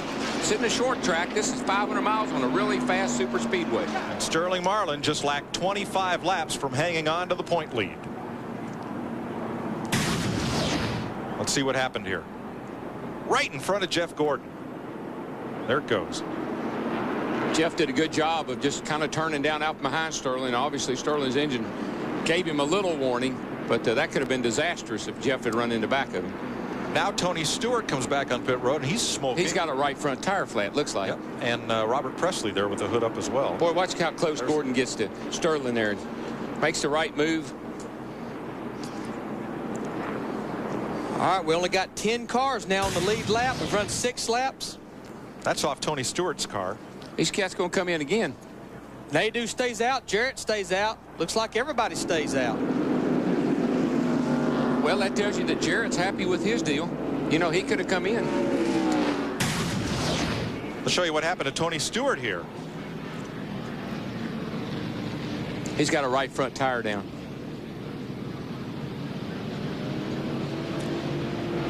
Saw the whole tread of the tire come off right there rolling down the racetrack. Sheet metal. Get up in the sheet metal and cut the tread off the tire. 24 laps to go.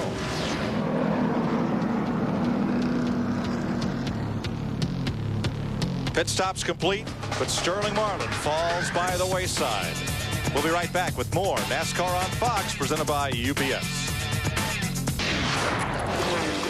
At Atlanta Motor Speedway, this is what 120,000 plus came to see, a shootout. 22 laps to go. Can Jerry Nadeau make it 2 in a row? Can Dale Jarrett put the Ford in victory lane for the first time this year? Can Kevin Harvick win in only his 3rd Winston Cup race? Can 4th place Dale Earnhardt Jr. be the 3rd Dale Earnhardt Incorporated driver to win this year? And can Jeff Gordon come from a lap down to make it 2 in a row? Man, I don't know. I can't answer all those questions right now, but no answers. But I know it's going to be sight. I know that. This is going to be sight. Right behind that top 5, Reed Morton, Nelson Bowers, Tom Beard. They own Schrader's and Benson's cars, which are 6th and 7th. They all went to the University of Georgia together, so this is their homecoming, and they're going to have a pretty good finish today with both those cars. All right, Cracker Barrel 500 is set to go back to green. Here we come. Hammer down. He spun the tires a little bit, Nadeau did, but he got off. All right, got the 96. Andy Houston. Michael got in the back of him on a restart there. He spun him around. I don't think there'll be a caution. Well, he'll get going. They're holding on the flag. Looks like we're going to stay green. That's a tough place to be in for Houston. If you stay there, no caution, you lose a lap. If you take off again, no caution, you lose a lap. There will be no caution. We'll stay green. Michael got into the back of him. He shot up there. Michael did, and I don't know if maybe 96 car just didn't get going something.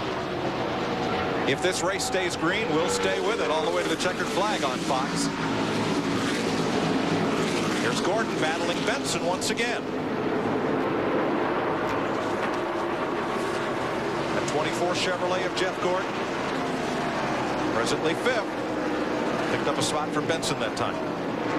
His car seems to be one of the few that still likes that high line. The rest of them have all kind of tried to find the bottom. He's got that good high line and got that momentum off the corner. That's how Dale Earnhardt won the race here last fall. Beat Bobby Labonte off of 4 back to the line running that high side. Who do you like now, Darrell? I like Gordon now. Jerry Nadeau, Dale Jarrett, 1st and 2nd.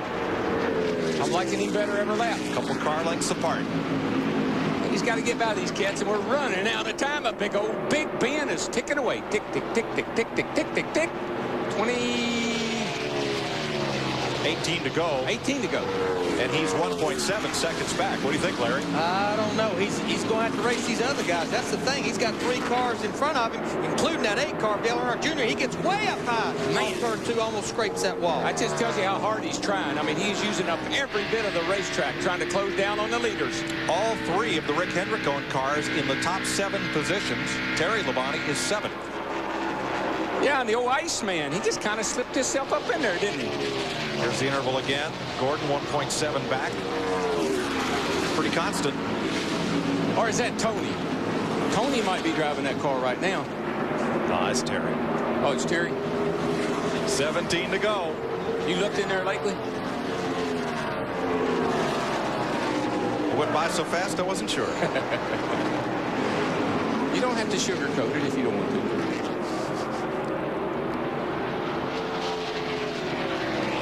Check the interval back again. 1 car, 4 car, Jeff Gordon. He is the fastest right now. Look at him all over the rear bumper. The 8 car Dale Earnhardt Jr. Catching him one thing, getting by him another, though. Boy, he's got to get by these cars pretty quick if he's going to have a shot at catching Nadeau. Dale Jr. really rocketed off of the second turn back here that time, Larry. I mean, he drove off and left Gordon. But, you know, Jarrett's holding his own. Larry, is he holding for a late run, or is he giving it all he's got? Well, what we got to remember, he's got older tires than anybody. Look at him down to the bottom right there. He's got older tires than anybody, and I think he is. He's trying not to abuse those tires. We heard earlier Todd Perry tell him, don't use that right front up. They're telling him how many laps to go. I think he's going to go after him here shortly. Well, here's the whole thing. Boy, Nadeau just bobbled. Nadeau just bobbled in the middle of the corner there. Here's the whole thing. They would have come in on that last caution and got tires if they didn't think they were doing the right thing. They're happy with their car. They had a chance to put tires on it. They didn't. They know what they're doing. And remember, the longer we run under green, the better Jarrett's car has been today. It has been that way all day long. He is right on the rear bumper here, Jerry Nadeau now. But by the same token, he can't mess around too long behind Nadeau because Harvick, Dale Jr., and Jeff Gordon are within a football field of each other. They're there. They are within a second. 13 laps to go. 13. Here we come. Still turning about 8,700 down there. Boy, the sun's getting bad, getting down in the now. Old windshield's all pitted up. But you know what he sees? He sees that victory lane. He sees that checkered flag, and buddy, that'll clear up your vision in a hurry. Now they're your two leaders, Nadeau and Jarrett. They've got company. Harvick, Earnhardt Jr., Gordon. That's all the top 5 cars right there. 5 cars, 12 laps to go. We've been racing 3.5 hours, almost 500 miles, and we still got 5 cars here that could win the race. There ain't another form of racing in the world that can make that claim. And next weekend, we head to NASCAR's oldest super speedway built for stock car racing, Darlington, South Carolina, for more of the same. What a season this has been. If every other series in the world run 500 miles every Sunday, they'd have 3 cars running at the finish. 3 cars running.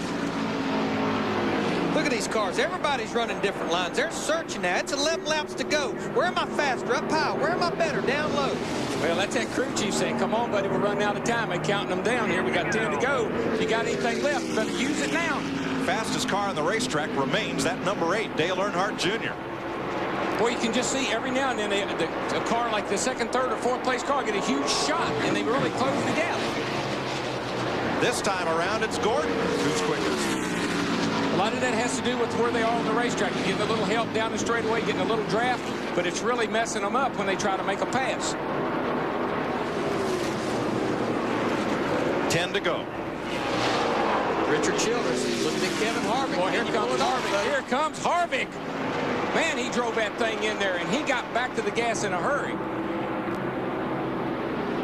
You watch him go down in the corner here. He's a little slower on the straightaway, seems like, than Jarrett is, but man, he drives it in there. Jeff Gordon, oh, look, Terry Labonte the fastest this time. He's not with this group, though. He's behind him with no traffic right now. His cornflakes have done got soft. He ain't got time to do anything. Harvick is hustling up toward those 2 leaders, but does he have enough time? He seems to have a fast enough car. He can really get into turn 3. That's where I see him making the big move. He really drives it into 3. You've heard the drivers talk about a little loose in 3 and 4, a little tight in 1 and 2. I believe that's where he is. If Jarrett's got anything left, he can't wait because Harvick's going to be all over him. He's got to go after Nadeau now. And I can't help but believe we talked about it earlier. Look at the run Harvick gets there in the 29 car up off the corner. What happens when these cars get this close behind each other? You can catch them because of them taking the front downforce off. You can't go by them. Dale Jarrett got up high off of turn 2 that time, got a lot of run down the back straightaway. He's trying the high line now, but he better not open that bottom up because here comes Harvick. Boy, look at Harvick in the middle of the corner. Get under Dale Jarrett for 2nd place. That's the last thing Dale Jarrett wanted to see was somebody up there racing him when he's trying to figure out how to set that Nadeau car up. And that's the best thing Jerry Nadeau wanted to see is them 2 wide in his mirror. Harvick can't complete the pass. Jarrett gets a great run off of 2. That high line, he's back in the throttle. He's pulling a lot of straightaway speed. Here comes Dale Jr. up on the outside of Harvick. Dale Jarrett's going to the bottom. He says, all right, I've played around here long enough. It's time to go. Harvick's going to follow him in the 29 car. Now Jarrett for the lead. And they touch at the start-finish line. And around the outside. Here comes Harvick. 3 wide. 3 wide. Here comes Dale Jr. They're all over each other now. Junior's run was blocked by Jarrett. And Harvick not getting into turn 3 as well. Look at Gordon getting that run. Runs up on the back of Dale Earnhardt Jr. all the way up to the top of the racetrack. I don't think Dale Jr. will get. Well, he's going to get 3 wide. Here we Harvick go. the leader. Harvick eased it into 3 to get a good run off 4, and it got him the lead. 5 laps to go. This is ingredients for a 5-car wreck. This is incredible. Look at them. They're all over the place, high, low, and in the middle. And Harvick clears Nadeau for the lead. Dale Jarrett, he gets loose up there off turn 2, falls back to 4. Jeff Gordon's up in the 3rd place. They go down in the 3rd turn. Gordon's going to go high on the outside. He's back in the gas. He's going to drive alongside Nadeau. Junior on the bottom, can't do anything with Jarrett. Loosens up Jarrett. Boy, Jarrett and Dale Jr. almost. Now, remember, as Harvick's wife looks on, Delana. Brand new wife, by the way. That's right. 1 week old. Now, remember, Gordon owes Nadeau a favor. He's going to try to help push Jerry Nadeau to the lead. And Dale Jr. is out of it. Earnhardt has cut down a right front tire. Burnt the right front tire off of that thing. Here comes Gordon to the underneath. He's going to come underneath Nadeau. This is exactly what Harvick wants, though. These guys running side by side. Look at the distance he's done put on. 3 laps to go. And right now, this is when, hey, buddy, let me go. I can win this race. I thought last year's photo finish was a thriller. This may be better. Well, here comes Heartbreak down pit road. I know we're watching the race. Dale Jr. down the pit road. Flat right front tire. Gordon goes into 2nd place. Harvick's got his work cut out for him now. I don't know if you're sitting down at home, but there's 120,000 people on their feet here at Atlanta. And here comes Jeff Gordon closing down on Harvick. Kevin Harvick trying to become only the 5th driver in NASCAR history to win in only his 3rd Winston Cup start. And I know Richard Childress has got to be jumping up and down with joy right now, no matter what happens. And somewhere, too, must be Dale Earnhardt, because this is his car that Kevin Harvick is driving. The paint is different, the number's different. But not since Dan Gurney in 1963 at Riverside, California, as a driver won in his 3rd start. Jeff Gordon's going to give it all he's got this turn. This time he's going to try to go down bottom. He's going to try to get down under him. Gets a good run there in the middle of 3 and 4. They'll be coming for the white flag right here. 1 lap to go. The Childress team trying to go to victory lane for the 2nd year in a row in this race. We had a photo finish here last race. We're getting ready for another one, folks. Get up off your seats. Here they go. For 2 in a row, trying to set him up. Gordon's going to make the big move on the inside when they get down here to turn 3. Slow car might be in the way. Here he comes. He's going to drive it to the bottom. Oh, Harvick's leaving a lot of bottom open. This slow car is going to be in the way. Just like a year ago, he's going to get him, though. Here he's going to get him. Gordon got loose. It's Harvick. Harvick by inches. Harvick by inches. Harvick by inches. What a race. What a finish. How did Jeff Gordon hang on to that car that loose off turn 4? Man. We got him. Tell me we got him. 29 car. You got him, buddy. Harvick, you got him. 6/1000ths of a second. All right. Nice job.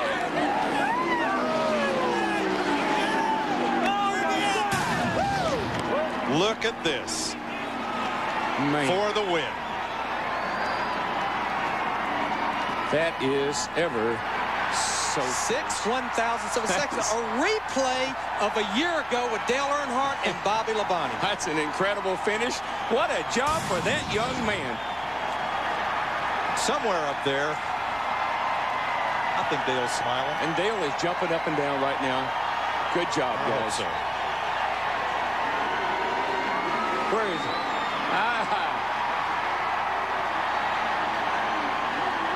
Folks, this is Dale Earnhardt's car and team. And Kevin Harvick, the young man Richard Childress tapped, is doing a John Force down the front straightaway. Hey, listen to the crowd. I mean, that's incredible.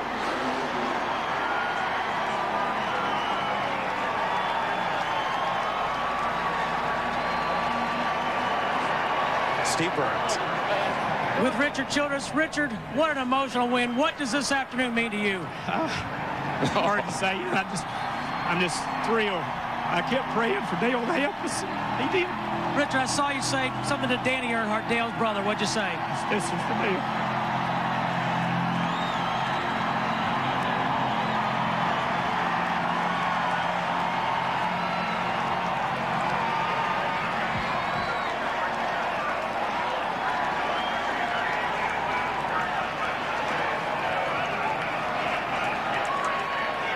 how special this is. I'm telling you, I'm speechless. Just what this means to so many people. This is a win for this young man. It's the start of a great career for him, but it means so much to these people. Look at Kevin Harvick as the fans saluted Dale with the number 3 on the 3rd lap. Kevin Harvick salutes him on the way to victory lane. If I was him, I'd run that thing out of gas riding around here. What could be more fitting? What could be more special?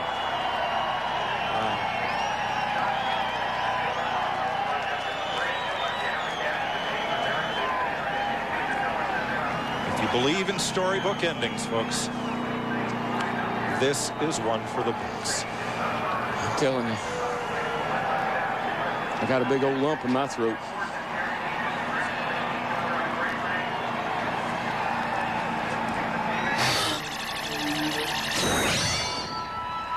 Here's our Team Monte Carlo winning moment as 2 of them battle to the line. And Harvick wins by 6/1000ths of a second. Look at Jeff Gordon there, a little loose coming off the corner as he shot past Brett Bodine. Right there. Hung on to it. But that was the difference. 6/1000ths. Watch Look this. at this. This is so close. Gordon's closing. Had that run. Boy, I tell you, if the finish line had been Talladega, he'd have got him. But. And here's the crew looking on as they came to the line. Chocolate Myers right there. Been with Dale for 100 years. All these guys. This means so much to them. They think they did. They think they did. I'm sure they wondered if they'd ever win another race after Dale was gone, but they have answered that question big time today. Look at Chocolate. Chocolate there. Was really one of folks. People around this racetrack are all in tears. I mean, they're just so. So are folks up here. Crews are coming out and congratulating him. This is like when Dale won the Daytona 500. It is. Look, there's not a team that isn't down there represented that isn't congratulating. The crowd still cheering him on. Pit crew members from other teams running down to congratulate Kevin Harvick. 25 years old in only his 3rd Winston Cup race, and the weight of taking over the car of a legend on his shoulders. And Harvick has responded with a great photo finish win. Well, I know when Dale won the Daytona 500, everybody really just was so happy for him. I don't know that this isn't it's a different kind of situation, but the same jubilation. And Richard Childress, Kevin Hamlin, those guys picked up the pieces, tears in their eyes, and have moved forward and doing what Dale Earnhardt wanted them to do back in victory lane. Whatever you do, stay off the roof, they said. They inspect the roof height after the race. That's why they told him that. Jump up down on the hood, but don't jump up down on the roof. Danny Lawrence, longtime Childress engine tuner, one of the first to congratulate Harvick. What a moment. This is an incredible moment in our sport. The crowd has grown somewhat silent, waiting to erupt as Kevin Harvick comes out of that car. The tributes to Dale Earnhardt are everywhere around this speedway, but the greatest tribute is the man behind the wheel of that 29 car right now. I've said it time and time again, a legacy is not about what you did while you were there. It's about what happens after you're gone.